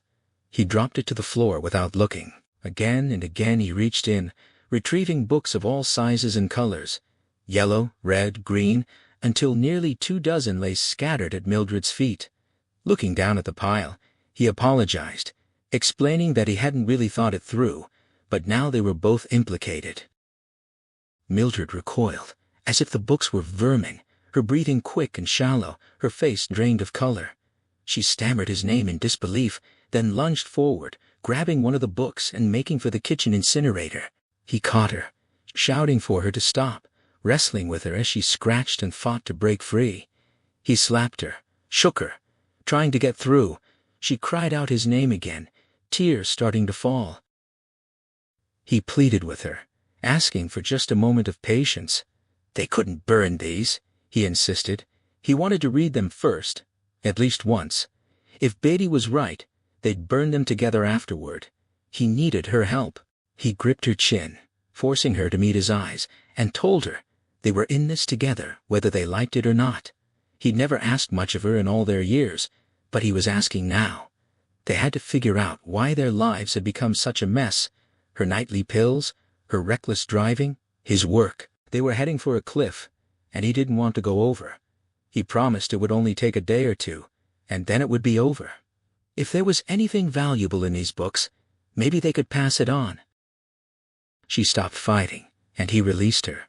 She slumped against the wall and slid to the floor, sitting among the books, staring at them as if they were dangerous animals. When her foot brushed one, she flinched and pulled it away. He spoke again, quieter now, reminding her of the woman who had burned with her books. She hadn't seen that face, hadn't seen what he'd witnessed, and Clarice, she'd never really talked to her. He had, and he'd realized that men like Beatty were afraid of people like her. He couldn't understand why, but the realization had grown in him. He didn't like the firemen anymore, didn't even like himself, and somewhere in that, he'd started to think it might be better if the firemen themselves were the ones to burn. Before she could respond, the front door voice interrupted, softly announcing a visitor. They both turned, frozen. Books were scattered everywhere. Mildred whispered Beatty's name in terror, but Montag said it couldn't be. She insisted he'd come back. The voice called again, more insistent this time. Montag said they wouldn't answer, sinking back against the wall, then crouching down to shuffle the books with trembling fingers. He desperately wanted to shove them all back into the vent, but he couldn't face Beatty again. As the door voice persisted, he picked up a small volume, opened it halfway, and said they'd have to begin somewhere by beginning. Mildred warned that Beatty would come in and burn them all. Finally the voice faded. Silence settled, but Montag felt someone still out there, waiting, listening. Then footsteps retreated across the lawn. He turned his attention to the book, reading fragments aloud, his voice halting. He found a strange passage about thousands of people choosing death over breaking eggs at the smaller end. Mildred dismissed it as meaningless, insisting the captain was right. But Montag insisted they start over from the beginning. They spent the long afternoon reading in the hall, the November rain falling steadily outside. The parlor sat cold and empty without its usual walls of color and sound. Mildred kept glancing in with a blank expression while Montag paced, returned to squat by the books, and read some pages aloud as many as 10 times. He read a passage about friendship forming drop by drop, one kindness finally overflowing the heart. He sat listening to the rain, wondering if that was what Clarice had possessed, that quality he'd tried so hard to understand. Mildred told him to let it go, to talk about someone alive. He went to the kitchen, trembling, watching rain streak the windows, waiting for the shakiness to pass. When he came back, he opened another book and read a line about that favorite subject, myself. Mildred claimed she understood that one, but he pointed out that Clarice's favorite subject had been everyone else and him. She'd been the first person in years who'd looked at him as if he mattered. He held up 2 books and said their words, though written by dead men, seemed to point toward her. Then came a faint scratching at the front door. Montag froze. Mildred pressed herself against the wall, gasping, wondering why the door's voice system hadn't announced the visitor. Beneath the door, something sniffed a slow, probing sound, and the faint scent of electric steam. Mildred laughed nervously, saying it was just a dog, but Montag told her to stay put. Silence fell again, with only the cold rain and the smell of ozone seeping through the crack. He said they should get back to work, and she kicked at a book in frustration, insisting that books weren't people. He stared at the dead parlor, imagining what it could become if switched on. She defended her family on the wall. They talked, she laughed with them. There were colors, but she also feared what would happen if Beatty found the books, how he might burn the house and destroy that precious investment. She asked why she should read at all. Montag's response came in a rush. He reminded her of the snake-like machine that had pumped her stomach, the report filed at emergency hospital. He mentioned the burned house, the woman who had died in it, the question of where to find Clarice, the morgue, perhaps. Then the bombers passed overhead, their sound like an immense invisible fan. He erupted with frustration, asking why no one wanted to talk about them, why 2 atomic wars had been started and one since 1960. Was it because they were too busy having fun? Because they were rich while the rest of the world starved? Maybe books could help them see the truth, stop them from repeating the same mistakes. Couldn't she see that? The telephone rang, and Mildred snatched it up, laughing with a friend about the White Clown show that night. Montag walked to the kitchen, threw down a book, and berated himself aloud, wondering where to go next. He opened another book and tried to read, but Mildred's laughter drowned it out. He thought of her as poor Millie, and himself as just as lost. But where could he find help, a teacher at this late hour? Closing his eyes, he remembered the old man in the park a year ago, the one in the black suit who had quickly hidden something in his coat. The memory came into focus. A retired English professor named Faber, thrown out of academia decades ago when liberal arts colleges closed. They had sat in the green light of the park, talking. Faber, speaking in a cadenced voice, reciting poems from memory, his hand over his coat pocket where a book might be hidden. When Montag hadn't reached for it, Faber had written his address on a slip of paper, as if in case Montag ever decided to report him. But Montag hadn't. The name was still in his file at home. He realized now with sudden clarity where he had to go. The old man had flinched as if to bolt, and Montag had called out for him to wait. Faber protested that he'd done nothing wrong, but Montag assured him that wasn't the accusation. They settled into the soft green light of the park, exchanging uneasy pleasantries about the weather before Faber's voice grew steadier. He confessed to being a retired English professor, cast out 40 years earlier, when the last liberal arts college had closed its doors for good.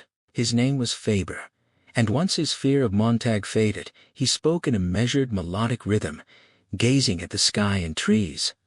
As the hour wore on, he recited something that Montag recognized as a poem without rhyme. Emboldened, he offered another. His hand rested over his left coat pocket as he spoke, and Montag knew he could reach out and pull a book of poetry from it, but his own hands remained motionless on his knees, useless. Faber explained that he didn't talk about things, he talked about the meaning of things. He simply sat, and knew he was alive. That was the heart of it. An hour of monologue, a poem, a quiet remark. Then, without acknowledging Montag's profession, Faber tremblingly wrote his address on a scrap of paper, offering it in case Montag ever decided to turn him in. Montag had been surprised, insisting he wasn't angry.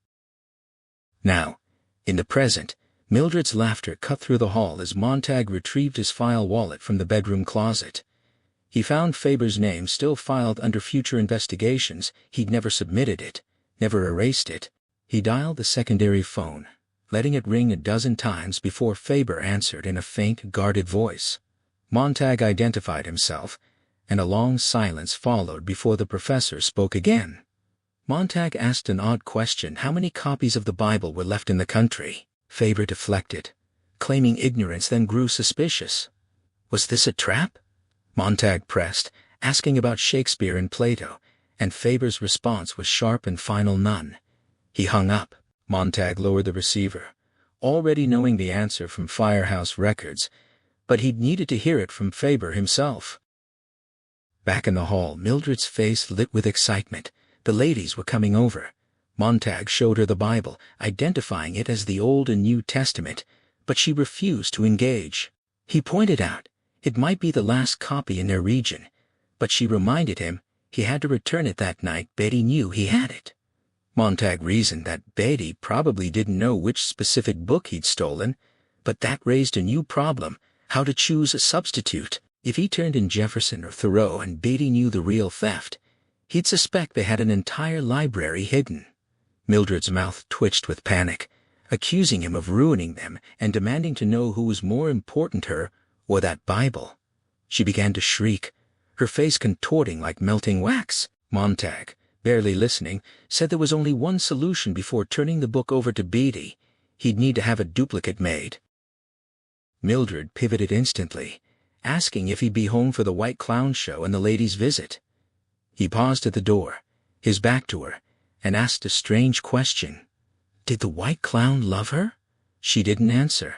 He pressed further. Did her family on the walls love her with all their heart and soul? He could feel her blinking behind him, confused. She dismissed it as a silly question. He felt a wave of sorrow, but his face remained dry. She told him to kick the dog outside if he saw it. He hesitated, listening at the door, then stepped out into the evening. The rain had stopped, the sun was setting, and the street was empty.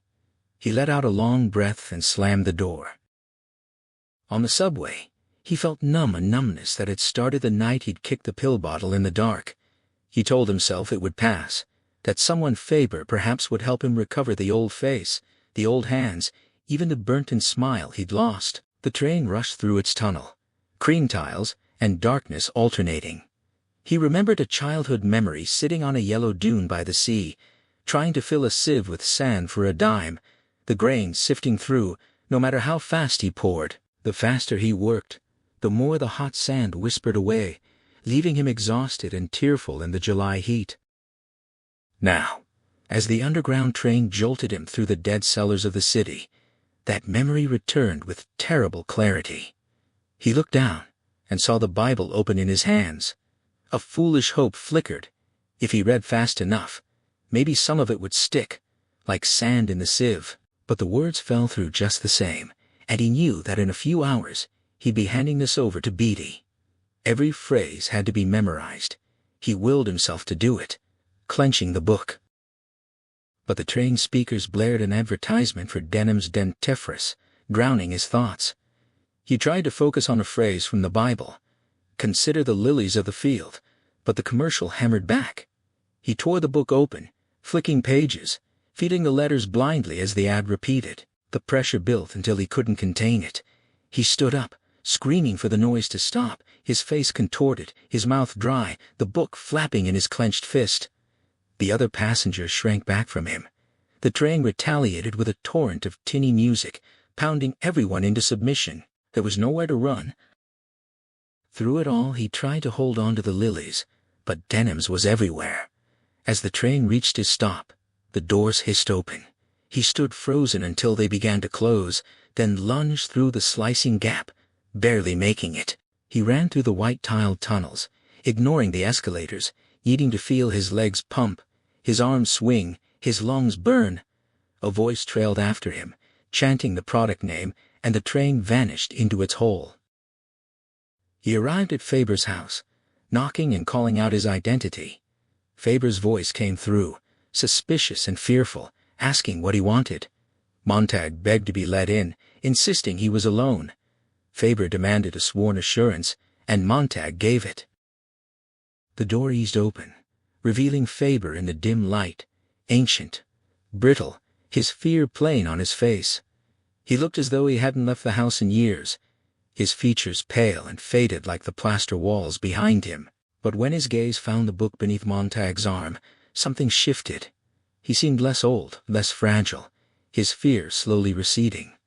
He apologized for his caution, explaining that one had to be careful. His eyes kept returning to the book, and he breathed a quiet acknowledgement that it was real. Montag stepped inside, and the door closed behind him.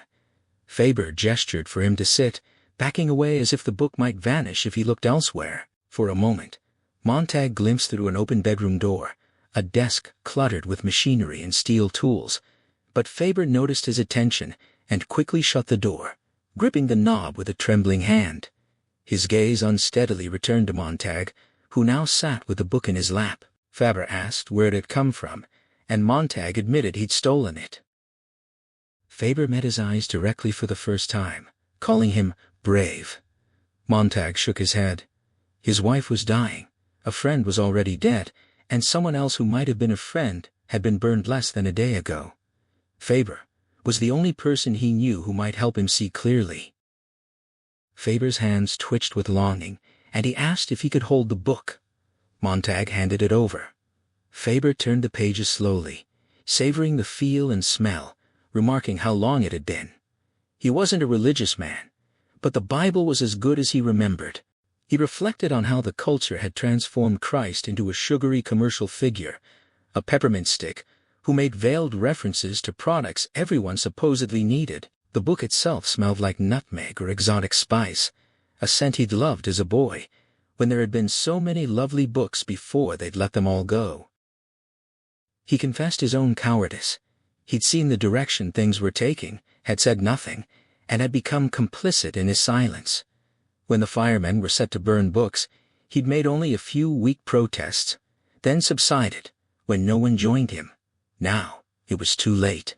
He closed the Bible and asked Montag why he'd come. Montag explained that no one listened anymore. The walls shouted at him, his wife listened only to the walls, and he needed someone to hear him. Maybe if he talked long enough it would make sense, and he wanted Faber to teach him how to understand what he read. Faber studied Montag's thin, strained face and asked what had shaken him so badly, what had knocked the torch from his hands. Montag admitted he didn't fully know. They had everything they needed to be happy, yet they weren't. Something was missing. The only thing he knew for certain was gone was the books he'd burned over the years, so he'd assumed they might hold the answer. Faber called him a hopeless romantic, though it would be funny if it weren't so serious. Books themselves weren't the answer, he explained.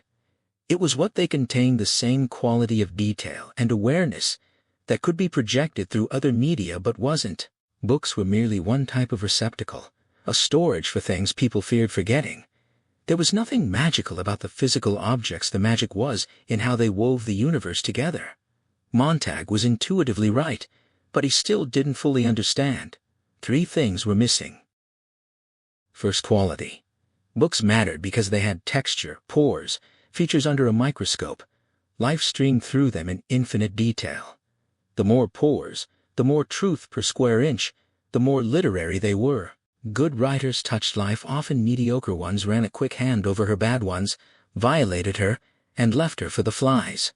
This was why books were hated, and feared they revealed the pores in life's face, while comfortable people wanted only smooth, expressionless masks. The current era was like flowers trying to live on flowers instead of rain and soil.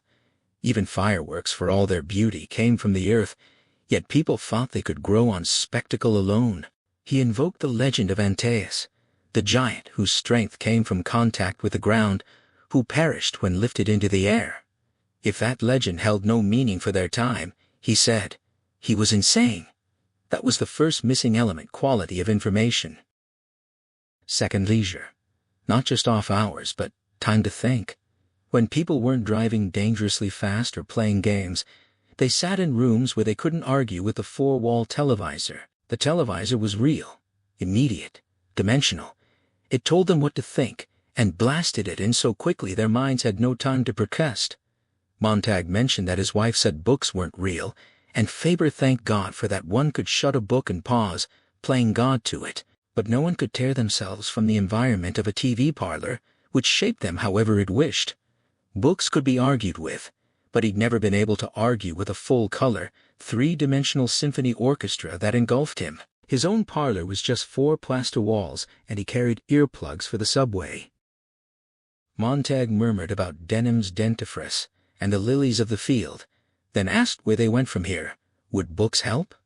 Only if the third thing could be added, the right to act on what they learned from quality information and leisure to digest it. An old man and a disillusioned fireman couldn't do much this late in the game. Montag insisted he could get books, and Faber warned of the risk. Montag replied, that was the beauty of having nothing to lose, you could run any risk. Faber laughed, noting Montag had said something interesting without having read it. Montag was surprised that such thoughts could be in books, but Faber told him that was even better. He hadn't dressed it up for anyone. Montag leaned forward, proposing that if books proved worthwhile, they might get a press and print extra copies. Faber recoiled at the idea of we. Montag pressed to explain his plan, but Faber threatened to ask him to leave if he continued. He wasn't interested unless they could somehow burn the firemen's structure itself. If Montag suggested planting books in firemen's houses across the country to sow suspicion, that would be worth hearing. Montag clarified: plant books, turn in alarms, and watch the firemen's houses burn. Faber raised his eyebrows, looking at Montag as if seeing a new man, and admitted he'd been joking. Montag pressed further, saying that if Faber believed the plan had merit, he'd trust his judgment. Faber pushed back, insisting that nothing could be guaranteed. Even when they'd had all the books they needed, humanity had still sought the highest cliffs to leap from. What they needed was breathing room, knowledge, and perhaps in 1,000 years they might choose smaller cliffs. Books served as reminders of human folly, like Caesar's Praetorian Guard whispering that he was mortal. Most people couldn't travel the world, or meet everyone. Books were the only way the average person would ever see 99% of what existed. He warned Montag not to seek salvation in any single thing or person. Do your own saving, and if you drown, at least die knowing you were heading for shore. Faber rose and began pacing. Montag asked if he was serious, and Faber confirmed he was. He called the plan insidious to see firehouses burn across the land as hotbeds of treason.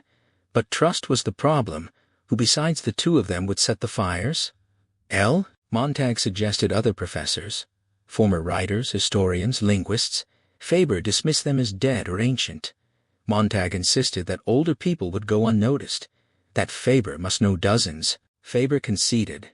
There were many actors who hadn't performed certain plays in years because they were too aware of the world. Their anger could be useful, along with the rage of historians who'd been silent for decades. They might even form classes in thinking and reading. Montag seized on the idea, but Faber warned it would only scratch the surface. The entire culture was rotten. The skeleton needed melting and reshaping. It wasn't as simple as picking up a book from half a century ago. Firemen were rarely necessary anymore. The public had stopped reading on its own. The firemen provided occasional circuses with pretty blazes, but it was a sideshow.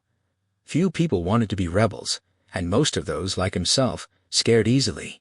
He challenged Montag to dance faster than the White Clown or shout louder than the parlor families.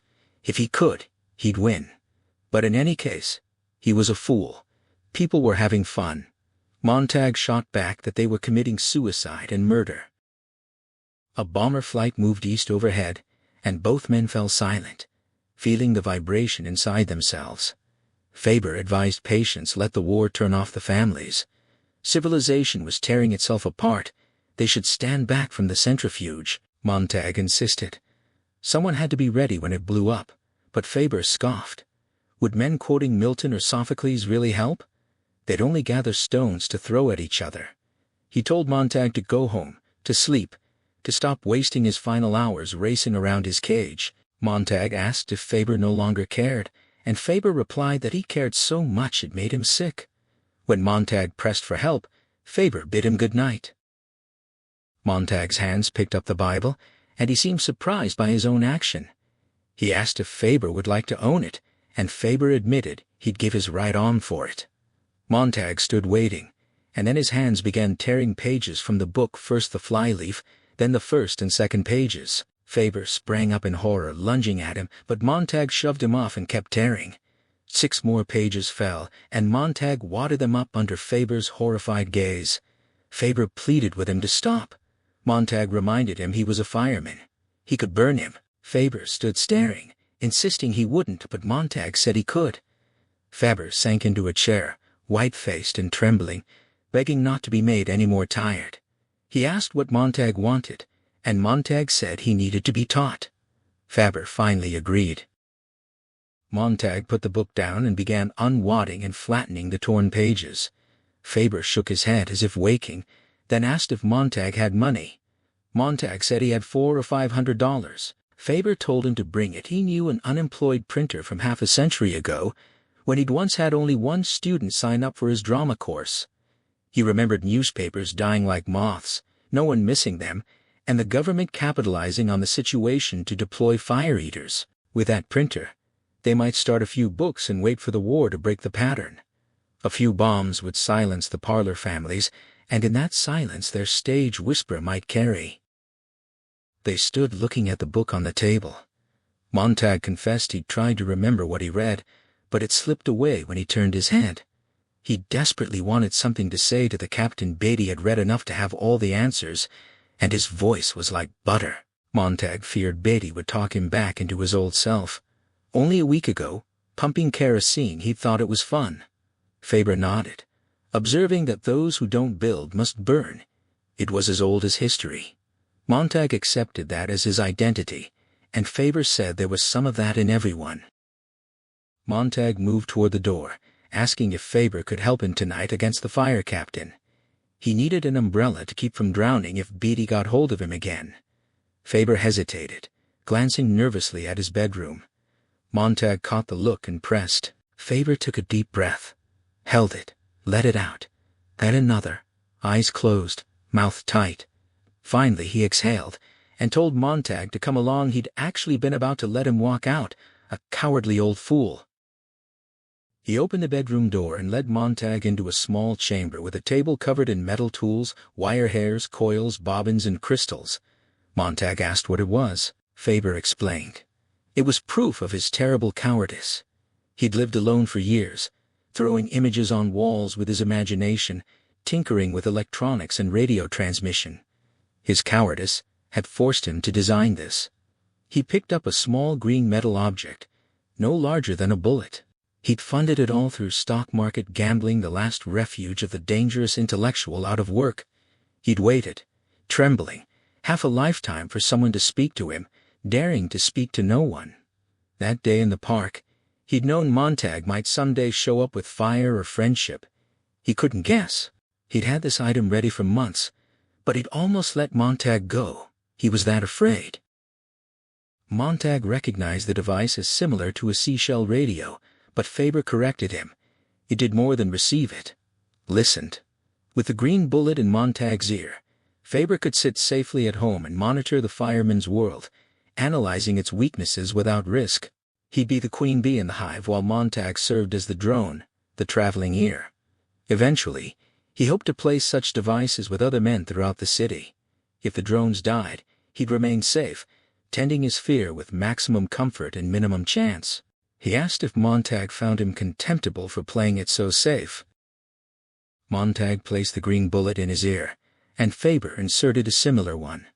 When Faber spoke, his voice sounded directly inside Montag's head, clear and immediate. Faber laughed, confirming the connection worked both ways. He instructed Montag to go to the firehouse when the time came, promising to be with him, to listen to Captain Beatty together. He'd feed Montag things to say, give him a good show. He asked if Montag hated him for this electronic cowardice, sending him out while staying behind with his ears listening for disaster. Montag accepted it as simply what they each had to do. He handed the Bible back to Faber, saying he'd risk turning in a substitute. Faber confirmed he'd see the unemployed printer tomorrow. They said their good nights, but Faber reminded him that he'd be there the rest of the night, a vinegar gnat in his ear whenever needed. Montag stepped back into the dark street, feeling the war gathering in the sky clouds shifting, stars swimming like enemy disks, the moon threatening to go up in red fire. He walked from the subway with the money he'd withdrawn from the all-night bank, listening to the seashell radio in one ear announce 1,000,000 men mobilized for quick victory. Faber's voice whispered in his other ear, correcting the number to 10 million, but suggesting 1 million was happier to believe. Montag admitted he wasn't thinking, just following orders as always. When did he start working things out on his own? Faber assured him he'd already started by asking that question. He'd have to travel blind for a while, taking Faber on faith. Montag didn't want to change sides only to be told what to do. There'd be no point. Faber called him wise already. As Montag walked toward his house, he asked Faber to keep talking. Faber offered to read to him, to whisper knowledge into his ear even while he slept. They said you retain things that way. He began reading the book of Job, his voice a faint whisper across the night. Montag's lips moved almost imperceptibly as he walked. At 9 in the evening he was eating a light supper when the front door announced visitors, and Mildred fled the parlor as if escaping an eruption. Mrs. Phelps and Mrs. Bowles swept in, martinis in hand, their chatter like a chandelier tinkling. Montag found himself at the parlor door, food still in his mouth, watching the three women greet each other with empty compliments. Faber whispered for patience, and Montag muttered that he shouldn't be there. He should be on his way back to Faber with the money, but Faber told him tomorrow was soon enough, and to be careful. The walls erupted with spectacle, a woman drinking orange juice, while an X-ray showed the liquid traveling through her body, a rocket plunged into a lime-green sea, where fish devoured each other, cartoon clowns dismembering themselves to laughter jet cars bashing in an arena, bodies flying. Montag reached into the wall and pulled the main switch, draining the images like water from a bowl of hysterical fish. The women turned on him with unconcealed irritation. He asked when the war would start, noting their husbands were absent. Mrs. Phelps explained that Pete had been called by the army yesterday. They said it would be a quick war, 48 hours, everyone home next week. The women fidgeted, glancing at the empty walls. Mrs. Phelps insisted she wasn't worried, that Pete did all the worrying. They all agreed it was always someone else's husband who died. Nobody knew anyone killed in a war jumping off buildings, yes, but not from wars. They'd agreed in their marriages to be independent. No tears, just move on. Montag stood silent, studying their faces as he'd once studied saints in a strange church as a child, porcelain figures whose meaning he couldn't grasp no matter how long he stayed. The same emptiness now faced him in his own parlor. The women twisted under his gaze, lighting cigarettes, touching their hair, examining their nails. Silence gathered, and they leaned forward at the sound of him swallowing, listening to his breathing. The empty walls loomed like sleeping giants, and Montag felt they might explode from tension. He parted his lips and suggested they talk.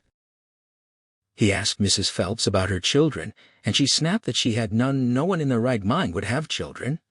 Mrs. Bowles countered that she'd had 2 by cesarean section, insisting on it, even though her doctor said she didn't need it. Mrs. Phelps called children ruinous, but Mrs. Bowles explained she shipped them off to school 9 days out of 10, and only dealt with them 3 days a month, heaving them into the parlor and switching them on like laundry. They'd just as soon kick as kiss her, but she could kick back. The women laughed, showing their tongues. Mildred clapped her hands, suggesting they taught politics to please Guy. Mrs. Bowles agreed, declaring she'd voted for President Noble because he was one of the nicest-looking men to hold office. The opponent had been small, homely, unshaven, mumbling. She couldn't understand half of what he said. Why would anyone run such a man against a tall, handsome candidate? Their names alone made the choice obvious. Montag exploded, demanding to know what they actually knew about the candidates. Mrs. Phelps defended herself, asking if he wanted them to vote for a mumbler. Mildred told him to leave the door and stop making them nervous. Mrs. Bowles continued her critique of the losing candidate, noting he was fat and dressed poorly. No wonder the landslide went to Winston Noble. Even their names made the choice obvious. Montag exploded, demanding to know what they actually understood about either candidate. Mrs. Bowles defended herself. They'd been right there on the parlor wall not 6 months ago, and one of them was always picking his nose, which drove her crazy. Mrs. Phelps asked if he expected them to vote for a man like that. Mildred told him to leave the door and stop making them nervous, but Montag had already disappeared and returned with a book in his hand. The women reacted with alarm, and Mrs. Phelps questioned whether it was a book she'd thought all training was done by film now. Montag snapped that it was poetry, not theory. Faber's voice scraped in his ear, pleading with him to stop, warning he'd ruin everything. Montag raged at the women, calling them monsters the way they jabbered about their children, husbands, and war. He couldn't believe what he was hearing. Mrs. Phelps insisted she hadn't said a word about war. Mrs. Bowles declared she hated poetry. When Montag asked if she'd ever read any, Faber frantically urged him to shut up. The women rose, and Montag commanded them to sit down. Mrs. Bowles threatened to go home. Faber pleaded with Montag to reconsider, but Mrs. Phelps spoke up, suggesting he read them one of the poems that would be interesting. Mrs. Bowles wailed that they couldn't do that, but Mrs. Phelps pointed out that Montag clearly wanted to, and if they listened nicely he'd be happy, and they could move on. Faber warned that if Montag went through with it, he'd cut off and leave. What good would it do? What would it prove? Montag said it would scare hell out of them. Mildred, noticing his distracted replies, asked who he was talking to. Faber urged him to play it as a joke, pretend he wasn't mad, and throw the book into the wall incinerator. But Mildred had already spun a story, explaining that once a year firemen were allowed to bring a book home to show their families how silly it all was. Guy's surprise was to read one sample to prove how mixed up things used to be. She asked him to confirm, and he crushed the book, forcing himself to agree. Mildred snatched the book, flipping to a page she'd heard him read that day, warning the women they wouldn't understand a word. She told him to read that page. Montag looked at the open page, and Faber's voice whispered in his ear, simply telling him to read. Mildred asked the title, and he numbly replied, "Dover Beach." She told him to read slow and clear. He began in a low, stumbling voice that grew firmer as he progressed, reading of the sea of faith that had once been full but now only gave a melancholy roar, retreating down the vast edges of the world. The chairs creaked under the women. He finished with a plea for truth between lovers, because the world before them, like a land of dreams, had neither joy, nor love, nor light, nor certainty, nor peace. They were on a darkling plain swept with confused alarms, where ignorant armies clashed by night. Mrs. Phelps began crying, her face contorting, her sobs growing uncontrollable. The others watched, bewildered, not touching her. Montag himself was stunned. Mildred tried to console her, asking what was wrong. Mrs. Phelps sobbed that she didn't know. Mrs. Bowles rose, glaring at Montag, declaring she'd known it. Poetry always led to tears, suicide, crying, awful feelings, sickness. She'd had it proved to her Montag was nasty. Faber's voice said something, but Montag felt himself turn and walk to the wall slot, dropping the book through the brass notch into the waiting flames. Mrs. Bowles demanded to know why people wanted to hurt people with such silly, awful words. Wasn't there enough hurt in the world? Mildred begged Clara to be cheery, to turn the family on, to laugh and be happy, to have a party. Mrs. Bowles refused to stay, declaring she'd go straight home and never set foot in this fireman's crazy house again. Montag fixed her with a quiet stare, and told her to go to think about her first husband, divorced her second, killed in a jet her third, who'd blown his brains out. He told her to think about the dozen abortions she'd had, her cesarean sections, and her children who hated her. He demanded she consider how it had all happened and what she'd ever done to stop it. He shouted for her to go before he knocked her down and kicked her out himself. Door slammed. The house emptied. Montag stood alone in the winter-colored room, the walls like dirty snow. Water ran in the bathroom, and he heard Mildred shaking sleeping tablets into her hand. Faber's voice sizzled in his ear, calling him a fool. Montag pulled the green bullet out and jammed it in his pocket, but the faint whisper of fool still buzzed against his leg. He searched the house, and found the books where Mildred had stacked them behind the refrigerator. Some were missing. She'd begun her own slow dispersal of the contraband, but he felt only exhaustion and bewilderment, not anger. He carried the remaining books to the backyard and hid them in the bushes near the alley fence, just for tonight, in case she decided to burn more. He crossed the lawn on his way to work, trying not to see how dark and deserted Clarice's house was. On the downtown train, the weight of his terrible error pressed in on him, and he craved the comfort of Faber's voice. In just a few hours, it felt as though he'd known the old man a lifetime. He felt split in two, the Montag who knew nothing, who only suspected he was a fool, and the old man who would keep talking to him, drop by drop, until his mind overflowed, and he became something new, Montag plus Faber, fire plus water. Eventually, after everything simmered and worked away, there would be wine instead, a third thing born from two opposites. One day he'd look back and recognize the fool he'd been. Even now he felt the beginning of the long journey away from his old self. Faber's voice returned, a sleepy mosquito hum scolding and then consoling as Montag emerged from the subway toward the firehouse.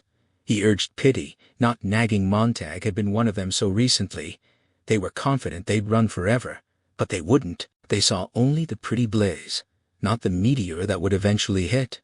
Faber admitted he had no right to criticize, staying home with his brittle bones, but Montag's blind raging had invigorated him. Now he wanted Montag to feel old, to let a little of his cowardice distill into him. In the next few hours with Beatty, he should tiptoe, let Faber feel out the situation. Survival was their ticket. Forget the poor, silly women. Montag confessed he'd made them unhappier than they'd been in years. It shocked him to see Mrs. Phelps cry. Maybe they were right. Maybe it was best not to face things, to run and have fun. He felt guilty. Faber insisted he mustn't feel that way if there were peace. He'd say, fine, have fun. But Montag couldn't go back to being just a fireman. All wasn't well.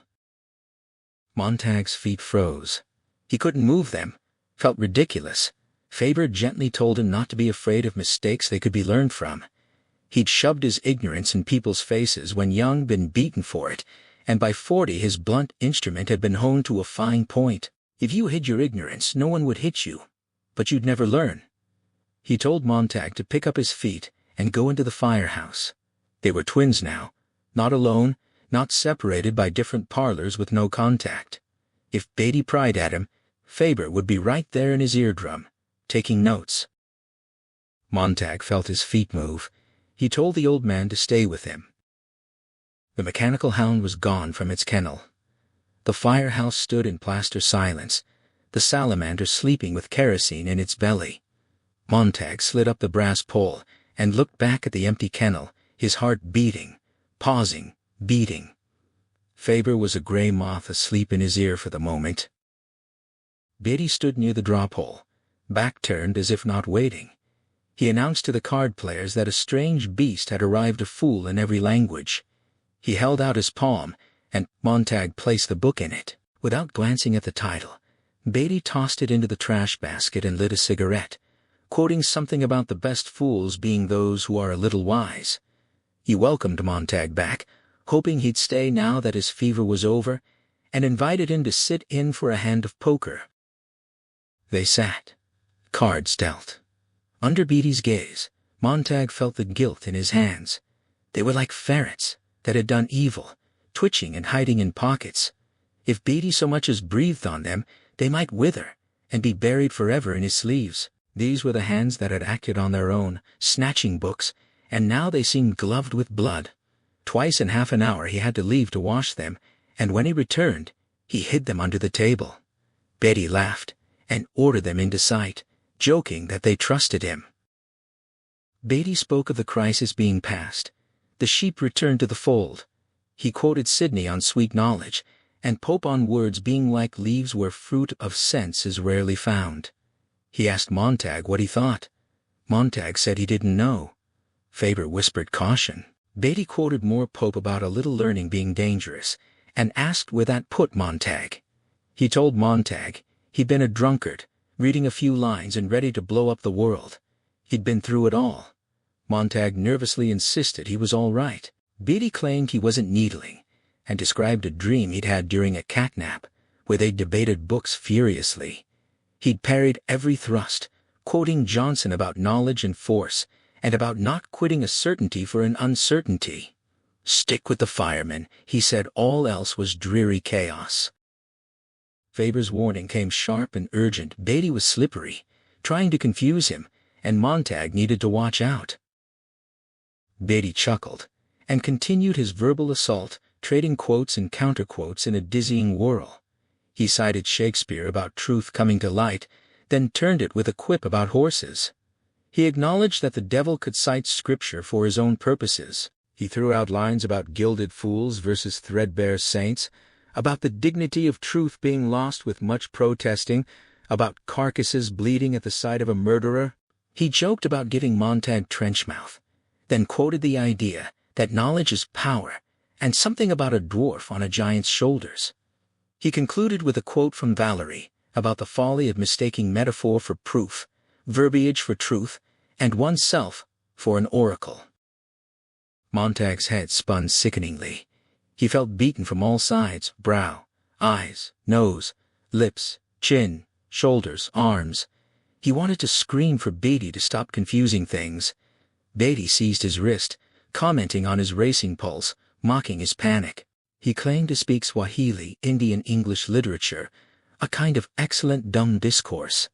Faber whispered urgently, telling Montag to hold on, that Beatty was muddying the waters. Beatty continued, explaining that he'd used the very books Montag clung to in order to rebut him on every point. Books were traitors. He said they seemed to back you up, then turned on you when others used them. You ended up lost in a welter of words. In the dream, Beatty had arrived with a salamander, offered Montag a ride, and they'd driven back to the firehouse in beatific silence. Everything dwindled away to peace. He released Montag's wrist, letting it slump on the table, and declared that all was well that ended well. Silence fell. Montag sat like carved stone, the echoes of Beatty's assault slowly fading in the black cavern where Faber waited. When the dust settled, Faber began softly. Beatty had had his say, and Montag had to take it in. Faber would have his say too, over the next few hours. Montag would judge both and make his own decision. Faber wanted it to be his choice, not his or the captain's, but he reminded Montag that Beatty belonged to the most dangerous enemy of truth, the solid, unmoving cattle of the majority. The tyranny of the majority was terrible. They all had their harps to play, and it was up to Montag to decide which ear to listen with. Montag opened his mouth to respond, but the station bell rang before he could speak. The alarm voice chanted from the ceiling, and the address typed out across the room. Beatty moved with exaggerated slowness to the phone, tore off the address, glanced at it perfunctorily, and shoved it in his pocket. He returned to the table, telling the others it could wait 40 seconds while he took their money. Montag put his cards down. Beatty asked if he was tired, and Montag said yes. Beatty told him to leave his cards face down and hustle the equipment on the double. He noted Montag didn't look well and hoped he wasn't coming down with another fever. Montag assured him he'd be fine, but Beatty said this was a special case and told them to jump for it. They leaped for the brass pole, sliding down into darkness as the dragon roared to life. They rounded corners in thunder and siren, wind tearing Montag's hair back, his fingers jolting off the rail. He thought of the women, the chaff women in his parlor, and his silly reading of a book to them like trying to put out fires with water pistols. One rage replaced another. He wondered when he'd stop being entirely mad and be quiet.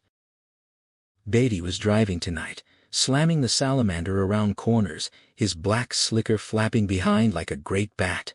He called out that they were going to keep the world happy. They boomed to a halt, throwing men off in clumsy hops. Montag stared at the cold rail, thinking he couldn't do this, couldn't go on burning things. Beatty was at his elbow, asking if he was all right. Montag raised his eyes and turned to see Beatty watching his face. He said slowly that they'd stopped in front of his house. Lights flicked on all down the street, doors open to watch the carnival set up. Beatty stared with dry satisfaction, Montag with disbelief, at the house before them, the main ring where torches would be juggled and fire eaten. Beatty told him he'd done it, now wanted to fly near the sun, and had burned his wings. Hadn't Beatty hinted enough when he sent the hound around? Montag's face went numb. He felt his head turn like stone to the dark place next door, with its borders of flowers. Beatty sneered. Montag hadn't been fooled by that little idiot's routine, had he? Flowers, butterflies, leaves, sunsets, it was all in her file. He'd hit the bullseye. What good had she ever done with all that trash? Montag sat on the cold fender, moving his head slightly left, slightly right. She saw everything, he said. She didn't do anything to anyone. She just let them alone. Beatty dismissed her as a do-gooder with holier-than-thou silences, making others feel guilty. They rose like the midnight sun to sweat you in your bed. The front door opened, and Mildred came running down the steps, a suitcase clenched in her fist, as a Beetle taxi hissed to the curb. Montag called out to her. She ran past, stiff-bodied, face powdered, mouth bare of lipstick. He asked if she'd put in the alarm. She shoved the valise into the waiting Beetle, climbed in, and sat mumbling about her poor family and everything gone. Beatty grabbed Montag's shoulder as the Beetle blasted away, hitting 70 miles an hour gone down the street. There was a crash like falling dream parts made of warped glass and prisms. Montag drifted, as if another storm had turned him, and saw stonemen and black-wielding axes, shattering window panes for cross-ventilation. The whisper from the tiny green capsule in Montag's ear was frantic, a distant voice from another world demanding to know what was happening. Montag's only reply was a hollow acknowledgement that this was his reality now. Captain Beatty, standing close, seemed almost amused by the revelation, remarking on the universal human delusion of personal invulnerability, the comfortable certainty that consequences happen to others, before dismissing the subject with a cynical shrug. Faber's voice returned, urgent and desperate, urging Montag to flee. But Montag felt disembodied, his feet moving without sensation across the cement and then onto the cool night grass. His attention was pulled to Beatty's hand, where a tiny orange flame flickered into existence, dancing hypnotically. The captain mused on fire's eternal mystery, its promise of perpetual motion, its true beauty lying in its capacity to erase responsibility and consequence. A problem too heavy, he suggested, could simply be fed to the flames. And now, he concluded, Montag had become that problem, a burden to be lifted cleanly, efficiently, with no residue. Montag turned to look at the house before him, transformed by the hour and the murmuring crowd into something alien. Through the broken windows, he could see the books, covers torn, pages exposed, scattered across the floor like fallen birds. He understood with sick certainty Mildred must have retrieved them from his hiding place, must have watched and waited. She had brought this down on them both. Beatty's voice cut through his thoughts, ordering him to do the job alone with the flamethrower, his own house, his own cleanup. Faber's distant pleas echoed again, but Montag could only shake his head, acknowledging the hound's presence in the neighborhood, the impossibility of escape. He snapped the safety catch and fired. The flame erupted, hungry and eager, slamming the books against the wall. He moved into the bedroom, fired twice, and watched the beds transform into a simmering inferno far more passionate than he would have imagined. He burned the walls, the cosmetics chest, the chairs, the tables, every trace of the life he had lived here with a woman who had already forgotten him, who was even now riding through the city with her seashells filling her ears, already gone. And against all reason, there was pleasure in it, a release. The flame took everything, and in taking seemed to solve the unsolvable. He fired into the parlor at each blank wall, and the emptiness screamed back at him, a hollow whistle that made him gasp. He held his breath against the vacuum, then gave the room a final gift of fire. The fireproof sheath on the wall split wide, and the house began to groan and shudder.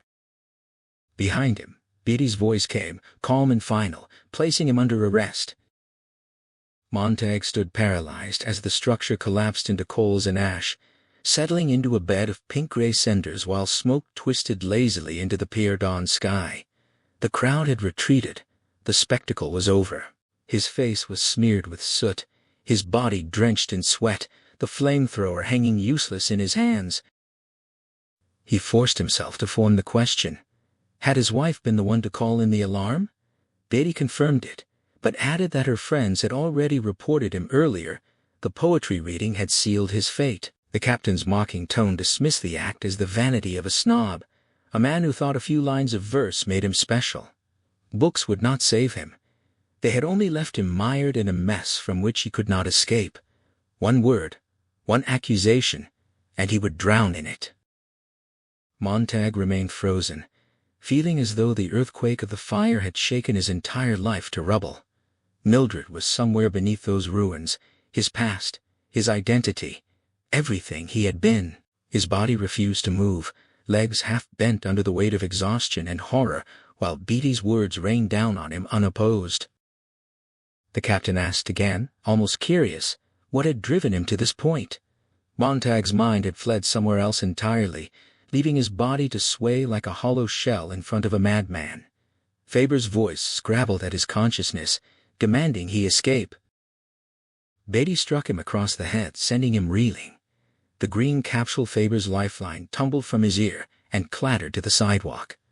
The captain snatched it up with a grin, holding it to his own ear for an instant, and Montag could hear the old man's desperate question, muffled and tiny. Beatty pocketed the device, his eyes gleaming with new understanding. He had found the accomplice, the unseen hand behind Montag's rebellion. He would trace it, he promised, and bring the hammer down on his friend as well. No, Montag breathed. His fingers moved to the flamethrower's safety catch, and Beatty's eyes widened with the faintest surprise. Montag saw that flicker of recognition, and even as his hands acted, he could not say what drove them, the weapons themselves or the captain's reaction to them. The world seemed to hold its breath. Beatty recovered, his grin returning, taunting Montag, daring him to speak, to recite, to prove himself the fumbling pretender he had always been. He advanced a step, hand outstretched, demanding Montag surrender the weapon. Montag whispered something about how they had never truly burned right, and Beatty's smile fixed in place, ordering him to hand it over. Then Montag pulled the trigger, and a stream of liquid fire transformed the captain into something unrecognizable, a writhing, shrieking figure that collapsed and rolled, blackening, twisting in on itself until it lay still. Montag squeezed his eyes shut, shouted against the sound, clawed at his ears to block out the hiss and sizzle of flesh and flame. The other two firemen stood frozen, and Montag, fighting nausea, swung the flamethrower toward them. He ordered them to turn, and they obeyed, their faces pale and streaming sweat. He brought the weapon down against their heads, knocking their helmets off, sending them crumpling to the ground. Silence fell, broken only by the whisper of a single autumn leaf drifting across the lawn. He turned. The mechanical hound was already there, halfway across the grass, gliding from the shadows with an impossible drifting silence, a cloud of black smoke moving without sound. It launched itself at him from 3 feet up, legs extended, the procaine needle snapping forward. Montag answered with fire, a blooming flower of yellow and blue and orange that wrapped around the metal beast as it slammed into him, throwing him back against a tree. He felt it scrabble at his leg, felt the needle bite for an instant before the fire took it, bursting its joints, blowing its interior out in a single crimson streak. He lay watching the creature dance and die, even as the injection began to work through the flesh of his leg, and he felt the mingled relief and horror of having pulled back just in time. The hound launched itself one final time, arcing through the air from 3 feet above, its spider legs reaching, the procaine needle extending like a single gleaming fang. Montag answered with a burst of flame that bloomed into a miraculous flower of yellow, blue, and orange, wrapping the metal creature in a new, fiery skin, even as it slammed into him and hurled him 10 feet backward against a tree trunk. He felt it scrabbling at his leg, felt the needle punch in for an instant before the fire consumed it, bursting its joints, blowing its interior out in a red streak like a skyrocket. He lay watching the dead-alive thing twitch and expire, still seeming to hunger for him, while the injection began to work through his flesh. The sensation was a mingled relief and horror, like pulling back just in time to have a speeding car clip his knee instead of crushing him. He was terrified to move, afraid his anesthetized leg would not support him at all, a numbness nested within numbness. The street was empty now. The house reduced to a burned husk like an old stage set. The other homes dark, the hound destroyed, Beatty dead, the other firemen unconscious, and the salamander. He stared at the massive engine. That would have to go too. He forced himself to assess his condition. On his feet, slowly, carefully. He managed to stand, but his left leg was dead weight, a chunk of charred timber he dragged as penance. When he put his weight on it, a shower of silver needles shot up his calf and exploded in his knee. Tears came. He couldn't stay here, couldn't give up. House lights flickered on down the street, perhaps awakened by the commotion or by the unnatural silence that followed. He couldn't tell. He hobbled around the ruins, grabbing at his bad leg when it lagged, talking to it, pleading, cursing, demanding it work when he needed it most. Voices cried out in the darkness. He reached the backyard and the alley. Thinking of Beatty, you always said burn your problems. Now I've done both. He stumbled through the dark alley, each step sending a shotgun blast of pain through his leg. His mind churned with self-recrimination. Fool, idiot, look at the mess. Pride and temper had destroyed everything in a single week. Beatty, the women, Mildred, Clarice, all of it piled on at once. No excuses. He should give himself up. But no. He would save what he could, do what remained. If he had to burn, he'd take others with him. He remembered the books and turned back on a slim chance.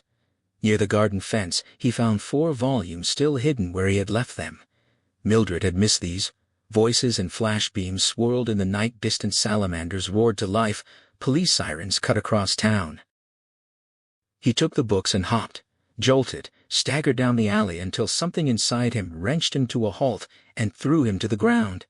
He lay sobbing, face pressed to gravel. And in that crying, a terrible understanding came. Beatty had wanted to die.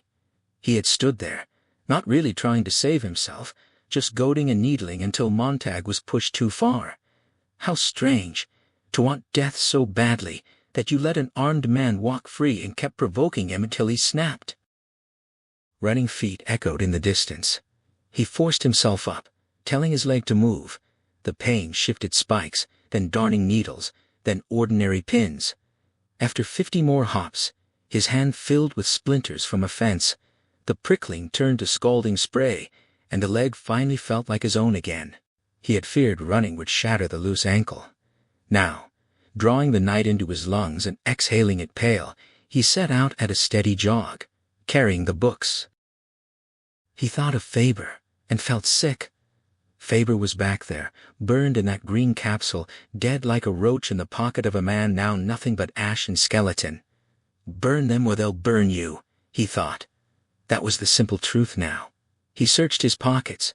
The money was there, and in his other pocket, a seashell. The city was talking to itself through it. Police alert, wanted fugitive, named Guy Montag, occupation fireman. He ran 6 blocks through alleys before emerging onto a 10-lane thoroughfare, wide and empty as a frozen river under harsh arc lamps. It was a stage without scenery. Too exposed, he would be easily seen, caught, shot down, crossing it. the seashell hummed warnings about a running man.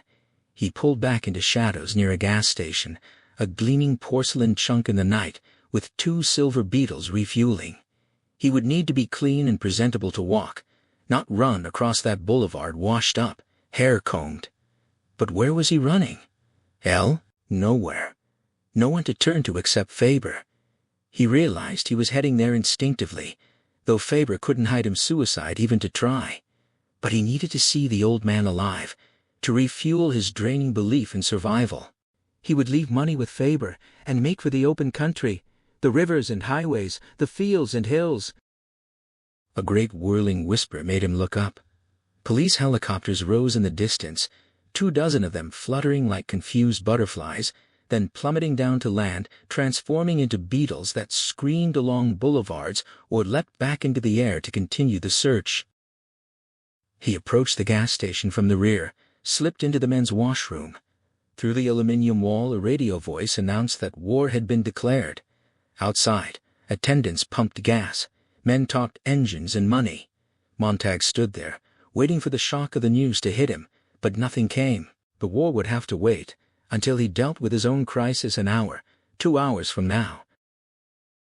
He moved through the washroom with careful silence, washing his face and hands, drying himself, then stepping back out into the darkness. He shut the door softly behind him and walked until he stood once more at the edge of the empty boulevard. The vast concrete expanse stretched before him like a game board, a bowling alley in the cool morning light.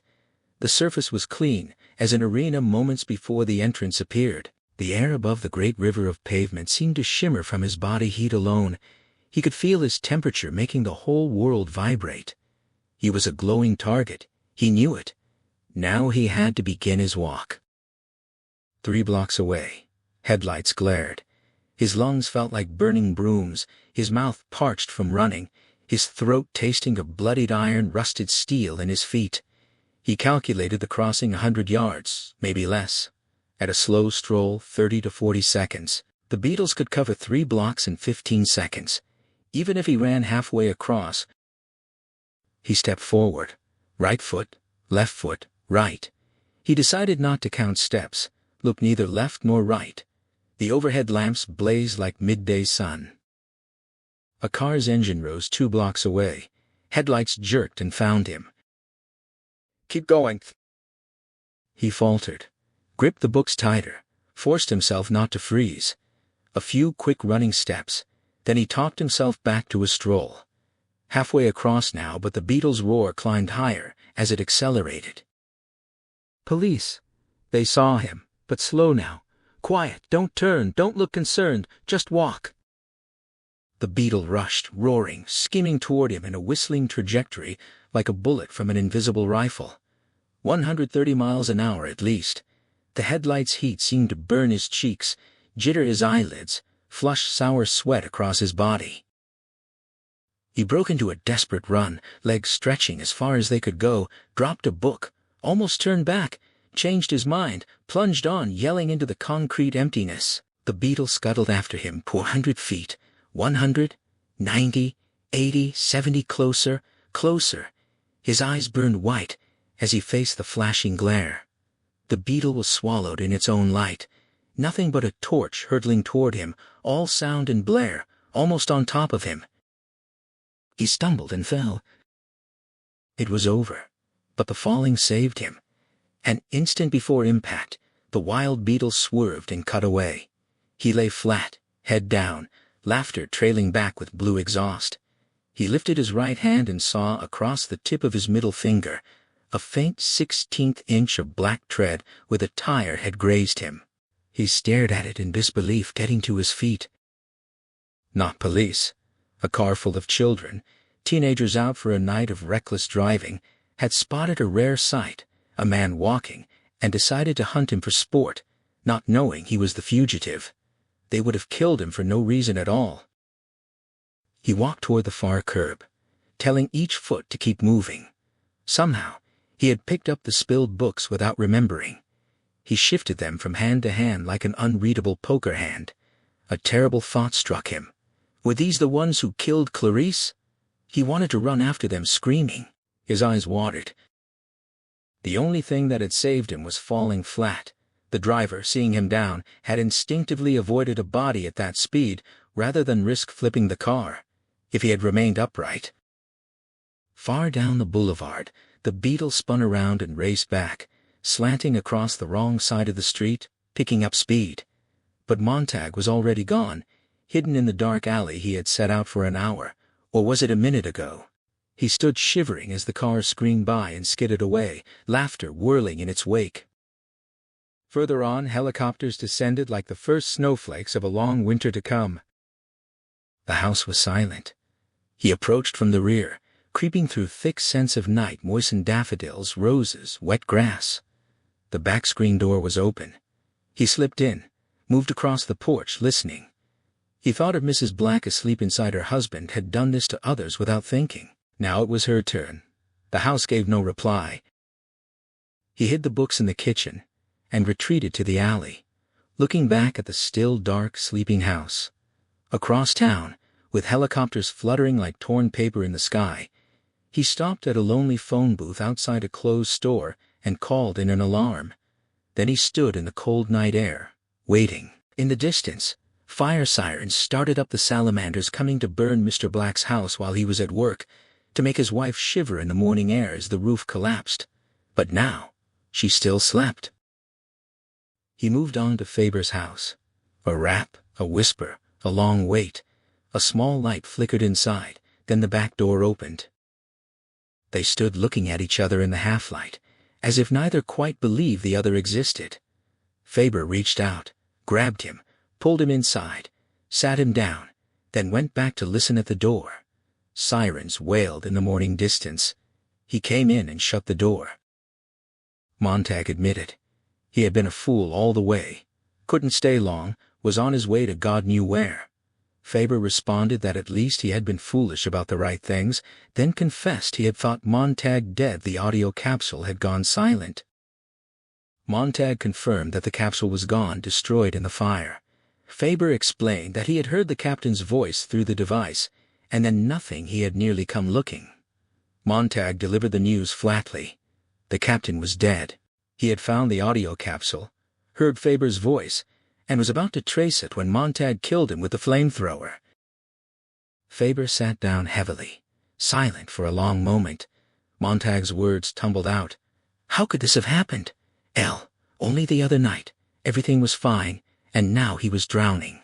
Beatty dead, a friend once. Millie gone, his wife, or so he had thought. The house burned, his job destroyed, himself on the run, and he had planted a book in another fireman's house on the way. The things he had done in a single week. Faber responded quietly that Montag had done what he had to do, that it had been building for a long time. Montag agreed. He could feel it now. The accumulation, the years of going through motions while something else festered inside. It was a wonder it hadn't shown on him physically, and now he was here, dragging Faber into the mess, possibly leading the hunters to his door. But Faber seemed almost energized, alive for the first time in years. He felt he was finally doing what he should have done long ago. For a little while, the fear was gone. He might need to do more violent things, expose himself further, to keep from turning coward again. He asked Montag's plans. Montag's answer was simple: keep running. Faber mentioned the war had begun. Montag had heard. The old man found it strange how remote it seemed, overshadowed by their personal catastrophe. Montag hadn't had time to think. He pulled out $100, insisting Faber take it, use it however it might help. Once Montag was gone, he might be dead by noon, the money should be used. Faber accepted, then offered advice: head for the river, follow it, find the old railroad lines leading into the country. The rails were still there, rusting. Hobo camps, walking camps existed across the country, filled with hunted intellectuals. He could hole up with them and contact Faber in St. Louis, where the old man was catching a 5 a.m. bus to see a retired printer. Faber was finally getting out into the open himself. He asked if Montag wanted to sleep. Montag said he'd better run. Faber led him quickly into the bedroom and lifted a picture frame to reveal a tiny television screen, no larger than a postal card, Something small, controllable, easy to blot out. He switched it on. The screen displayed Montag's name. Spelling it out, the voice announced that Guy Montag was still running, police helicopters airborne, and a new mechanical hound had been brought in from another district. The hound never failed, the network boasted, and they were proud to follow it by camera helicopter as it began tracking its target. Faber poured 2 glasses of whiskey. They needed them, he said, and they drank.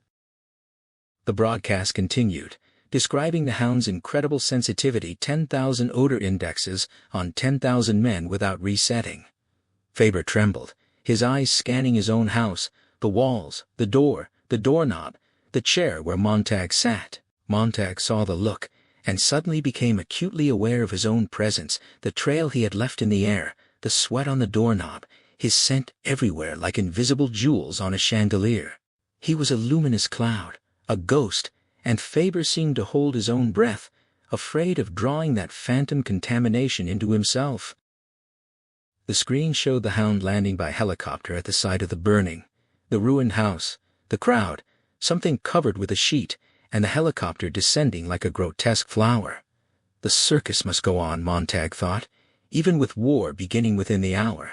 He watched, fascinated, the scene remote and separate, a play unfolding just for him. He could linger here in comfort, follow the entire hunt through its phases, watch the hound track him across town, and finally see himself on that screen, dramatized for millions, just before oblivion. What could he say in that final moment that would sear their faces and wake them up? Faber whispered. On the screen something glided from the helicopter, not machine, not animal, not dead, not alive, glowing pale green. It stood near the smoking ruins. Men brought Montag's discarded flamethrower and placed it under the hound's muzzle. A whirring, clicking humming began. Montag shook his head, finished his drink, and stood. It was time. He apologized for bringing this on Faber. Faber insisted he deserved it, urged Montag to run, offered to delay them, but Montag stopped him. There was no use in Faber being discovered. He gave instructions. Burn the bedspread he had touched, burn the chair in the living room, wipe down furniture and doorknobs with alcohol, burn the throw rug, turn air conditioning on full, and spray moth spray, then hose down the sidewalks with lawn sprinklers. With luck, they could kill the trail. Faber shook his hand, promising to handle it. He wished Montag luck, told him to contact him in St. Louis via general delivery if both were alive next week. He apologized for not having another green bullet to go with him. Equipment was limited. He had never thought he would use it. "Goopy, go now," Montag asked for one last thing, a suitcase filled with Faber's dirtiest clothes. Faber was gone and back in a minute. They sealed the cardboard valise with clear tape to preserve the ancient odor of Mr. Faber, Faber said, sweating as he worked. Montag splashed the whiskey over the outside of the valise, explaining he didn't want the hound picking up 2 separate scents at once. He asked to take the remaining whiskey, he would need it later, and he desperately hoped this plan would work. They shook hands again, and as they moved toward the door they both glanced at the television. The hound was already on its way, silent and swift, followed by hovering helicopter cameras, sniffing the great night wind as it ran down the first alley. Faber called goodbye, and Montag was out the back door, running lightly with a half-empty suitcase. Behind him, the lawn sprinklers erupted, filling the dark air with gentle rain that became a steady pour, washing the sidewalks and draining into the alley. He carried a few drops of that rain on his face and thought he heard the old man's farewell, but couldn't be certain. He ran fast, heading away from the house toward the river. He could feel the hound coming cold and dry and swift like autumn wind that didn't stir grass or disturb leaf shadows. It carried its silence with it, building pressure behind him across the entire city. He felt that pressure rising and kept running.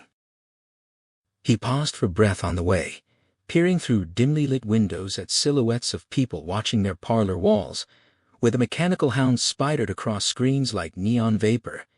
Here and gone, now at Elm Terrace, Lincoln, Oak, Park, and up the alley toward Faber's house. Montag silently willed it past, begged it not to turn in. On the parlor wall, Faber's house appeared with its sprinkler system pulsing in the night air. The hound paused, quivering. Montag gripped the windowsill, screaming in his mind for the creature to come this way, to follow him. The procaine needle flicked out and in, a single drop falling from its tip. Montag held his breath like a fist in his chest. The hound turned and plunged away from Faber's house, back down the alley. Montag looked up at the helicopters. Closer now, a swarm of insects drawn to light. He forced himself to remember this was real, his own chess game, move by move, not something to watch from a distance. He shouted to push himself away from the window, and then he was running again, through alleys and streets, the smell of the river growing stronger. Leg out, leg down, leg out, and down.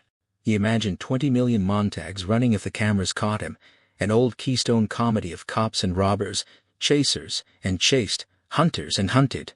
Behind him, 20 million hounds ricocheted across parlors. He jammed the seashell to his ear. Police were instructing everyone in the Elm Terrace area to open doors and look from windows. The fugitive couldn't escape if everyone looked. Of course, he thought. Why hadn't they tried this before? He would be the only man running alone in the night city. The countdown began. He felt the city rise, turn to its thousands of doors, faster. Leg up, leg down. The people were sleepwalking to their hallways. He felt their hands on doorknobs. The river's cool smell was like solid rain. His throat was burnt rust, his eyes wept dry from running. He yelled to fling himself the last 100 yards. At 9, doorknobs turned on 5,000 doors. He ran away from the last row of houses, down a slope toward a solid moving blackness. At 10, the doors opened. He imagined thousands of faces peering out, pale, night-frightened, gray-eyed, and gray-tongued, looking through numb flesh from electric caves. But he was at the river. He touched it to be sure it was real, waded in, stripped in darkness, and splashed his body, arms, legs, and head with the raw liquor, drinking some and snuffing it up his nose. He dressed in Faber's old clothes, tossed his own into the water, and watched them swept away. Clutching the valise, he walked into the river until the bottom dropped away and the current swept him into the dark. He was 300 yards downstream when the hound reached the river. Helicopter fans racketed overhead, a storm of light falling on the water. Montag dove under the illumination as if the sun had broken through clouds, letting the river pull him further into darkness. The lights switched back to land, the helicopter swerved away, and they were gone. The hound, the search, everything. Only the cold river remained, and Montag floating in sudden peace, away from the city and the chase, away from everything. He felt as if he had left a stage, and many actors behind, left the great seance and murmuring ghosts. He was moving from a frightening unreality into a reality that was unreal only because it was new. The black land slid by, and for the first time in a dozen years, stars appeared above him in great processions of wheeling fire. He saw a juggernaut of stars form and threaten to roll over him. When the valise filled and sank, he floated on his back. The river was mild and leisurely, carrying him away from the people who consumed shadows for breakfast and steam for lunch. It held him comfortably, giving him the leisure to consider this month, this year, a lifetime. His heart slowed. His thoughts stopped rushing with his blood. He watched the moon low in the sky, its light caused by the sun whose light came from its own fire. The sun burned every day, burning time itself. The world turned in its circle, time busy burning years, and people without any help from him. If he burned things, and the sun burned time, then everything burned. One of them had to stop. The sun wouldn't, so it had to be him and the others like him. Somewhere saving and keeping had to begin again, in books, in records, in people's heads, anywhere safe from moths and rust and men with matches. The world was full of burning. Now the Guild of Asbestos Weavers must open shop very soon. His heel bumped land, touched pebbles and rocks, scraped sand. The river had moved him toward shore. He looked at the great black creature of land stretching away without end, its grass hills and forests waiting. He hesitated to leave the water's comforting flow, expecting the hound, expecting helicopters to descend. But there was only silence. Only the normal autumn wind moved high above, flowing like another river. Montag listened, straining for any sign of the hound, any reason why the search had veered inland. Nothing. The silence was absolute, and he thought of Mildred, wondering how she would endure this vast quiet. Would she scream at it, demand it shut up? The thought brought a wave of sadness. But the dry smell of hay drifting from some distant field pulled him toward the land. He remembered a childhood visit to a farm, one of those rare moments when he had glimpsed a world beyond the city's unreality. Cows grazing, pigs in ponds, dogs chasing sheep. Now that scent, combined with the river's motion, conjured an image of sleeping in fresh hay in a lonely barn, far from highways, under an ancient windmill.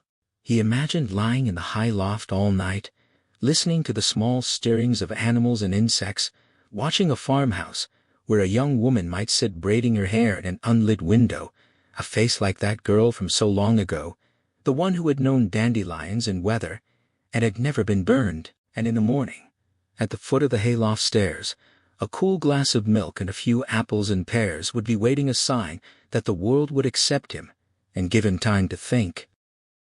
That was all he wanted now. He stepped from the river. The land rushed at him like a tidal wave, crushing him with its darkness and its million odors on an icy wind. He fell back, ears roaring, stars pouring over his sight like flaming meteors. He wanted to plunge back into the river, let it carry him safely away. Too much land, too much darkness. Then from the black wall before him, a whisper, a shape, two eyes, the night, the forest, seeing him, the hound. He shouted, an agonized cry after all this, to have come so far, to think himself safe, only to find the hound waiting. But the shape exploded away, the eyes vanished, leaves flew up in a dry shower. A deer. He smelled its heavy musk mingled with blood and breath, and the huge night pulsed around him like a heart behind his eyes. He waded through a billion leaves, a dry river smelling of hot cloves and warm dust. Other scents surrounded him, cut potato, pickles, parsley, mustard, carnations. A weed brushed his hand like a child, leaving his fingers smelling of licorice. The more he breathed in the land, the more it filled him. He was not empty. There was more than enough here, and there always would be. He walked through the shallow tide of leaves, stumbling, and in the middle of the strangeness, a familiarity. His foot struck something that rang dully. He moved his hand across the ground and found it the railroad track. The rails came out of the city and rusted across the land, through forests and woods, deserted now, running alongside the river. Here was the path, the familiar thing, the magic charm he could touch and feel beneath his feet. He walked on the track, and suddenly he was certain of something he could not prove once, long ago. Clarisse had walked here, where he was walking now. Half an hour later, cold and moving carefully on the tracks, his senses heightened, his legs prickled with burrs and nettles, he saw a fire ahead. It flickered, disappeared, returned like a winking eye. He approached warily, taking 15 minutes to draw close, then stood watching from cover. This fire was different. It was not burning, it was warming. He saw hands held to its warmth, faces flickering in the light. He had never known fire could give as well as take.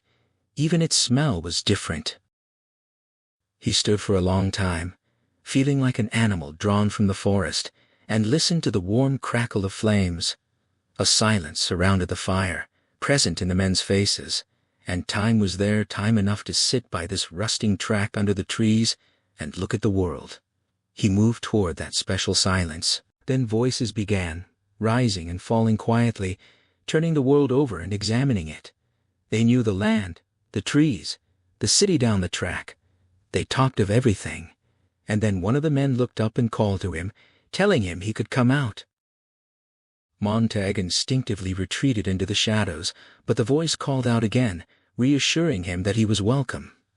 He walked slowly toward the fire, and the 5 old men sitting there in dark blue denim and suits, their beards clean and neat, their hands clean. He didn't know what to say. The apparent leader invited him to sit and offered coffee. Montag watched the dark liquid pour into a collapsible tin cup and accepted it, sipping gingerly as the men studied him with curiosity. The scalding on his lips felt good, a grounding sensation.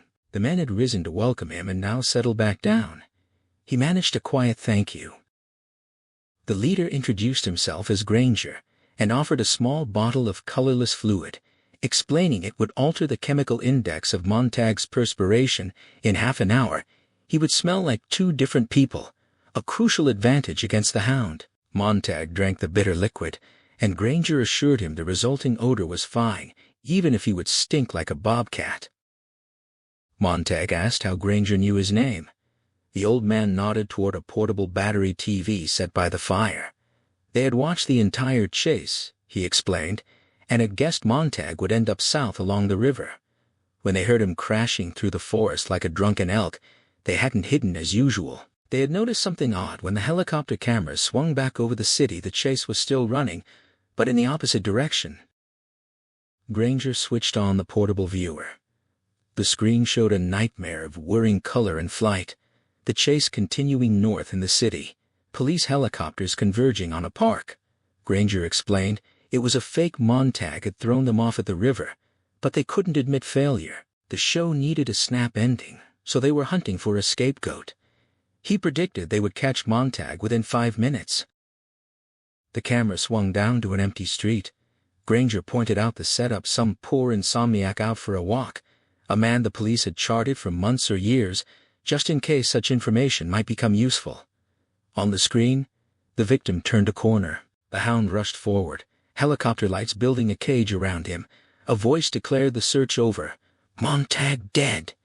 The innocent man stood bewildered, cigarette in hand, staring at the hound as cameras closed in. The hound leapt with terrible beauty, its needle extending, suspended for a moment to give the audience time to appreciate the scene. Then it struck. The victim screamed, and the screen went black. Montag cried out and turned away. After a moment of silence, an announcer declared the search over. Montag dead, crime avenged, then promised a half-hour program from the Hotel Lux. Granger switched it off, pointing out they had deliberately blurred the victim's face. Even Montag's best friends couldn't tell if it was him. The show was designed for imagination to fill the gaps. Montag sat trembling, eyes fixed on the blank screen. Granger touched his arm and welcomed him back from the dead, then introduced the others. Fred Clement, former occupant of the Thomas Hardy Chair at Cambridge before it became an atomic engineering school. Dr. Simmons, a specialist in Ortega y Gasset. Professor West, who had taught ethics at Columbia. Reverend Padover, who had lost his flock for his views, and Granger himself, who had written a book on the individual and society. All of them had made the right kind of mistakes to end up here. Montag admitted he didn't belong with them, that he had been an idiot. Granger dismissed it. They were used to that. When they were separate individuals, all they had was rage. Granger had struck a fireman years ago and had been running ever since. He asked if Montag wanted to join them. Montag said yes. Granger asked what he had to offer.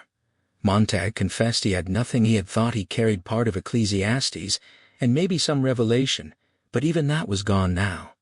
Granger smiled, saying Ecclesiastes would be fine, and asked where it was. Montag touched his head. Granger assured him that was better than all right. It was perfect. He confirmed with the Reverend that they already had a man named Harris carrying Ecclesiastes, then told Montag that if anything happened to Harris, Montag would become the book. See how important he had become in the last minute? Montag protested that he had forgotten it, but Granger insisted nothing was ever truly lost. They had ways to retrieve what was buried. All of them had photographic memories, but had spent lifetimes learning to block things out. Now they had methods to recall anything read once. Granger himself was Plato's Republic.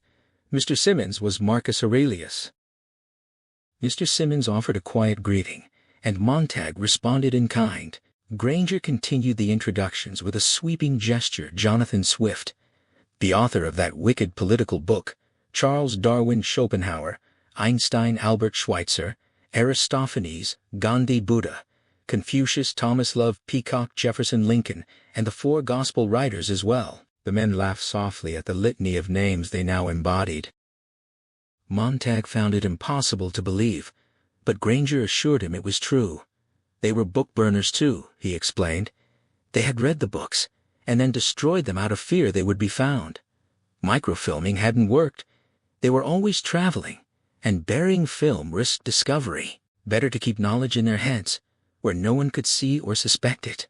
Each of them was a fragment of history, literature, law, Byron, Paine, Machiavelli, Christ, all of it preserved. The war had begun. The hour was late, and they were out here while the city lay wrapped in its own colorful coat. Granger asked what Montag thought. Montag admitted he had been blind, thinking he could plant books in firemen's houses and set alarms. Granger replied that Montag had done what he had to do on a national scale. It might have worked, but their way was simpler. Their only goal was to keep knowledge intact and safe, not to incite or anger anyone yet. If they were destroyed, the knowledge died with them. They were model citizens in their own fashion, walking old tracks, lying in hills, letting the city ignore them. They were searched occasionally but carried nothing incriminating. The organization was flexible and fragmentary. Some had undergone plastic surgery. Right now they had a grim task waiting for the war to begin and end as quickly as possible. Afterward, perhaps they could be useful. Montag asked if anyone would listen then. Granger acknowledged they might have to wait, passing knowledge to their children by word of mouth, letting them wait in turn. Much would be lost, but you couldn't make people listen. They had to come around on their own, wondering what happened and why the world had blown up under them. It couldn't last. Montag asked how many of them there were. Thousands, Granger said, on roads and abandoned rail tracks across the country, bums on the outside, libraries inside. It hadn't been planned, each man simply remembered a book, and over 20 years they had found each other and formed a loose network. The essential lesson they had all learned was their own insignificance. They were nothing more than dust jackets for books. Some lived in small towns, each person holding a chapter of a larger work. One town of 27 people was the complete essays of Bertrand Russell, each resident a page. When the war ended, the books could be written again. People called in to recite what they knew, until another dark age might force them to do it all over again. But that was the wonder of man. He never gave up, knowing it was important and worth doing. Montag asked what they would do tonight. Granger said they would wait and move downstream a little just in case. He began throwing dirt on the fire, and the others joined him, including Montag, all of them putting out the flames together in the wilderness. They stood by the river in the starlight. Montag checked his waterproof watch. 5 a.m. Another year seemed to have ticked by in a single hour. He asked why they trusted him. A voice answered from the darkness. His appearance alone was enough. He hadn't seen himself in a mirror lately. Beyond that, the city had never cared enough about them to mount an elaborate chase. A few crackpots with verses in their heads couldn't touch them as long as the population didn't start quoting the Magna Carta and the Constitution. It was fine. And besides, Montag looked terrible. They moved south along the riverbank. Montag studied the old men's faces, looking for some brightness or resolve, some triumph over tomorrow. But all the light had come from the campfire. These men seemed no different from anyone who had run a long race and now waited for the end. They were certain of nothing except that the books waited behind their quiet eyes, pages uncut, for future readers. Someone quipped about not judging a book by its cover, and they all laughed quietly as they moved downstream. A shriek split the air jets from the city, gone overhead before anyone could look up. Montag stared back at the distant glow of the city. Granger remarked that his wife was still there, and the cities wouldn't fare well in the coming days. Montag confessed he didn't miss her, didn't feel much of anything. Even if she died, he realized, he wouldn't feel sad. Something must be wrong with him. Granger took his arm, guiding him through bushes, and told a story about his grandfather, a sculptor who had done a million things in his life. When the old man died, Granger realized he wasn't crying for him but for all the actions that would never happen again. The carvings never made, the jokes never told, the world bankrupted of 10 million fine actions. He had shaped the world. Montag walked in silence, whispering Millie's name, Poor Millie. He thought he couldn't remember anything about her hands except that they hung at her sides or held a cigarette. What had he given to the city? Ashes. What had others given? Nothingness. Granger spoke again. Quoting his grandfather, everyone must leave something behind, a child, a book, a painting, a house, a garden, something your hand touched, so your soul has somewhere to go. It didn't matter what you did, so long as you changed something. The difference between a lawn cutter and a gardener was in the touching. The lawn cutter might as well not have been there, the gardener would be there a lifetime. Granger gestured with his hand, recalling how his grandfather had shown him V2 rocket films decades ago. He asked if Montag had ever seen the atom bomb mushroom cloud from 200 miles up a pinprick, nothing, surrounded by wilderness. His grandfather had run that film many times, hoping cities would someday open up to let the green and the wilderness in, to remind people of their small allotted space on Earth, surviving in a wilderness that could take back what it had given as easily as breathing on them, or sending the sea to remind them they weren't so big. When they forgot how close the wilderness was at night, his grandfather warned, it would come in and get them. Granger turned to Montag. Even after all these years, if you lifted his skull, you'd find the ridges of his grandfather's thumbprint and the convolutions of his brain. The old man had touched him, shaped him. He had hated the Roman named status quo, and urged Granger to stuff his eyes with wonder, live as if he'd drop dead in 10 seconds, see the world more fantastic than any factory-made dream, ask no guarantees, no security, shake the tree, and knock the great sloth down on his ass. Montag cried out, looking up. The war began and ended in that instant. Later, the men couldn't say if they had really seen anything, perhaps just a flourish of light and motion. The bombs were there. The jets, for an instant like grain thrown over the heavens by a great sowing hand, drifting with dreadful swiftness yet sudden slowness down upon the morning city. The bombardment was finished as quickly as the whisper of a scythe. In 3 seconds, all the time in history the bombs struck, the enemy ships already gone halfway around the world. It was not to be believed, merely a gesture. Montag saw the flirt of a great metal fist over the far city, and knew what would follow. He reached helplessly toward the sky, crying out for Faber to run, for Clarice to run. But she was dead. Faber was out somewhere on the 5 a.m. bus from one desolation to another, though the desolation hadn't yet arrived. Before the bus traveled another 50 yards, its destination would be meaningless. Its point of departure changed from metropolis to junkyard. And Mildred get out, run. He saw her in her hotel room in the half-second remaining. The bombs, a yard, a foot, an inch from the building. She was leaning toward the shimmering walls of color where the family talked to her, said her name, smiled, said nothing of the bomb an inch from the roof, leaning as if hungry for the secret of her sleepless unease, ready to plunge into that bright happiness. The first bomb struck. Perhaps the broadcasting stations went first into oblivion, falling flat. Montag saw or imagined the walls go dark in Millie's face, heard her screaming because in the millionth part of time left, she saw her own reflection in a mirror, a wildly empty face, starved and eating of itself, and recognized it as her own. She looked up at the ceiling as the hotel blasted down upon her, carrying her with 1,000,000 pounds of debris to meet others in the hives below. Montag clung to the earth, remembering. Chicago, a long time ago. That's where he and Millie met. He remembered now. The concussion knocked the air across the river, turned the men over like dominoes, blew water in sprays, dust, made trees mourn. Montag crushed himself down, eyes tight. He blinked, and saw the city in the air instead of the bombs rebuilt, unrecognizable, taller than it had ever been, a mural of shattered concrete and torn metal, 1,000,000 colors and oddities, a door where a window should be, a top for a bottom, a side for a back. Then the city rolled over and fell dead. He lay there, eyes gritted shut with dust, mouth full of fine wet cement, gasping and crying. He remembered part of Ecclesiastes and Revelation quick, before it got away, before the shock wore off, before the wind died. He said the words silently to himself, lying flat to the trembling earth, and they came perfectly, no denims dentifrice anywhere, just the preacher standing in his mind. A voice said something.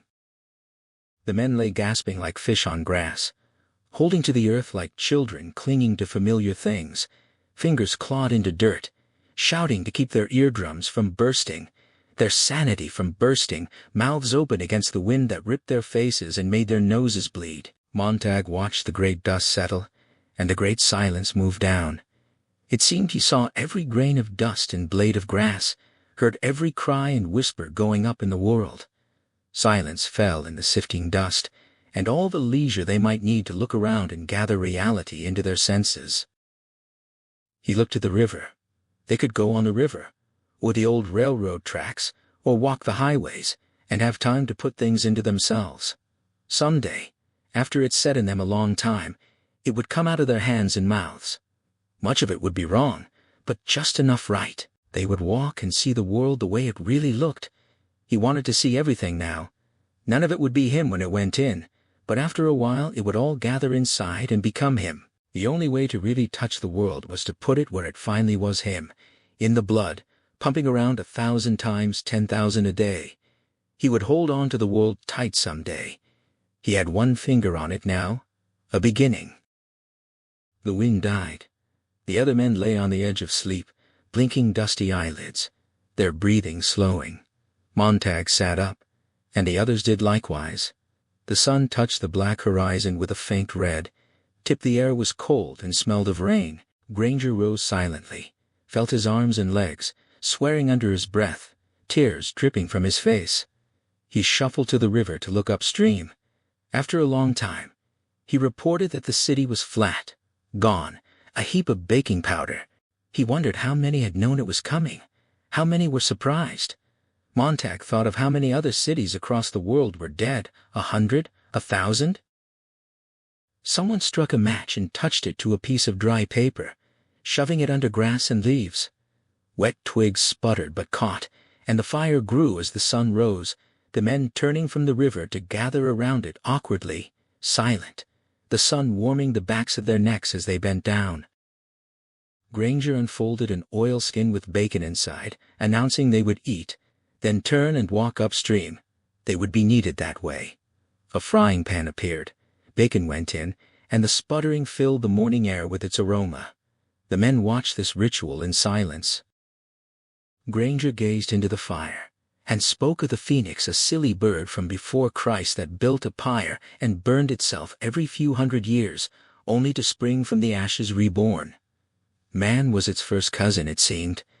But they had one thing the phoenix never had. They knew what they had just done. They knew all the foolish things they'd done for 1,000 years, and as long as they remembered and kept that knowledge before them, someday they would stop building funeral pyres.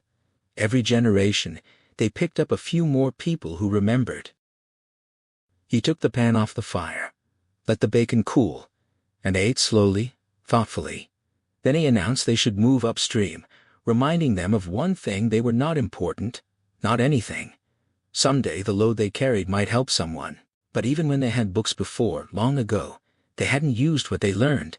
They went on insulting the dead, spitting on graves. In the coming weeks and months, they would meet lonely people, and when asked what they were doing, they could answer remembering. That was how they would win. Someday, they would remember so much they could build the biggest steam shovel in history, and dig the biggest grave to shove war into and cover it up. First, they would build a mirror factory, and put out nothing but mirrors for a year, take a long look in them. They finished eating, put out the fire. The day brightened as if a pink lamp had been given. More wick birds returned to the trees. Montag began walking and found the others falling in behind him, heading north. Surprised, he moved aside to let Granger pass, but Granger nodded him on. Montag led the way. He looked at the river, the sky, the rusting track leading back to where farms lay, barns full of hay, where people had walked in the night fleeing the city. Later, in a month or 6 months or a year, he would walk along here again alone, and keep going until he caught up with the people. But now there was a long morning's walk until noon. The men were silent, because there was everything to think about, much to remember. Perhaps later, when the sun had warmed them, they would begin to talk, reciting what they remembered to be sure it was still safe in them. Montag felt the slow stir of words, the slow simmer. When his turn came, what could he offer on a day like this to make the trip easier? To everything there is a season, a time to break down, a time to build up, a time to keep silence, and a time to speak. But what else? Something more. And on either side of the river was there a tree of life, which bare 12 manner of fruits, and yielded her fruit every month. And the leaves of the tree were for the healing of the nations. Yes, thought Montag, that's the one I'll say for noon. For noon, when we reach the city. The end. And now the fire's gone quiet. Thank you for staying here until the final page, for walking through smoke and silence and choosing, even for a little while, to listen. Stories only truly live when someone carries them forward, and for these moments, you carried this one. Ray Bradbury once said he wasn't trying to predict the future so much as prevent it. Fahrenheit 451 came from fears that were already gathering around him, the rise of censorship, the pressure to conform, and a world becoming increasingly distracted by noise. Bradbury spent much of his life inside libraries, often unable to afford college, teaching himself among shelves of books that became his real classrooms. He wrote relentlessly, sometimes on rented typewriters in library basements, racing ideas before they disappeared. The first version of Fahrenheit 451 grew from an earlier novella called The Fireman, and like many of his stories, it arrived from instinct and obsession, rather than careful calculation. You can almost feel the world around him breathing into these pages, the shadow of the Cold War, the fear of political persecution, the rise of television, and questions philosophers had wrestled with for centuries. What happens when comfort becomes more important than truth? What happens when people stop asking difficult questions? Beneath the Flames. This was never only a story about books. Books were symbols. Memory was the real treasure. Thought itself was the thing under attack. And maybe that's why the story still lingers. Long after the burning stops, Fahrenheit 451 quietly asks something uncomfortable of us, not what we're reading, but whether we're still paying attention. Bradbury carried that same imagination into works like The Martian Chronicles, and Something Wicked This Way Comes, stories filled with wonder and unease, stories that look toward distant places only to reveal something deeply human waiting there. Eventually, Fahrenheit 451 stepped beyond paper and entered cinema.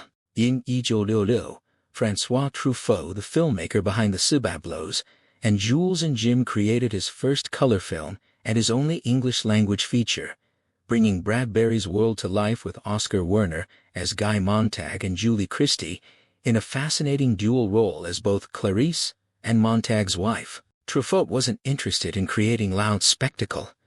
He approached the story almost like a dream slowly turning into a nightmare. Cinematographer Nicholas Roeg filled the film with cold textures and uneasy imagery, while Bernard Herrmann, famous for his work with Alfred Hitchcock, built a haunting score using unusual instrumentation that felt strangely detached from reality. The adaptation stayed close to the spirit of Bradbury's novel, but it changed important details. Julie Christie playing two roles created a mirrored feeling between conformity and freedom. The relationship between Montag and Clarice carried stronger emotional undertones, shifting parts of Bradbury's original dynamic. Truffaut also opened the film in a quietly brilliant way. The credits are spoken instead of written on screen, a subtle reminder that literacy itself is fading away. Behind the camera, making the film wasn't easy. Truffaut later called it one of his saddest and most difficult productions. He struggled through language barriers and intense creative tension with Oscar Werner. Yet strange moments of beauty appeared during the chaos. The final scenes with the book people were filmed during an unexpected snowfall on Julie Christie's birthday, giving the ending a quiet feeling that no one had planned. Sometimes, cinema finds its own poetry. Decades later, Ramin Barani revisited the story in 2018 with Michael B. Jordan, Michael Shannon, and Sofia Boutella. His version leaned toward the anxieties of the digital age, social media, constant surveillance, endless information streams. It took larger departures from Bradbury's novel, changing relationships and emphasizing technology over printed pages. Some viewers admired its visual ambition and performances, while others felt it wandered further from the heart of the original story. Maybe that says something beautiful about stories. Every generation returns to them carrying different fears. If this journey stayed with you, someday open Bradbury's original pages and sit with them quietly. There are emotions and details that only the novel can whisper, and if you felt something here, agreement, discomfort, questions, even disagreement, share it. Stories become richer when different voices gather around them. If you'd like to continue these journeys together, you can subscribe, leave your thoughts, or pass this story to someone who might need it. Because perhaps the most dangerous thing to lose was never a book. It was curiosity. And somewhere tonight, in the silence after the fire, someone is still turning a page.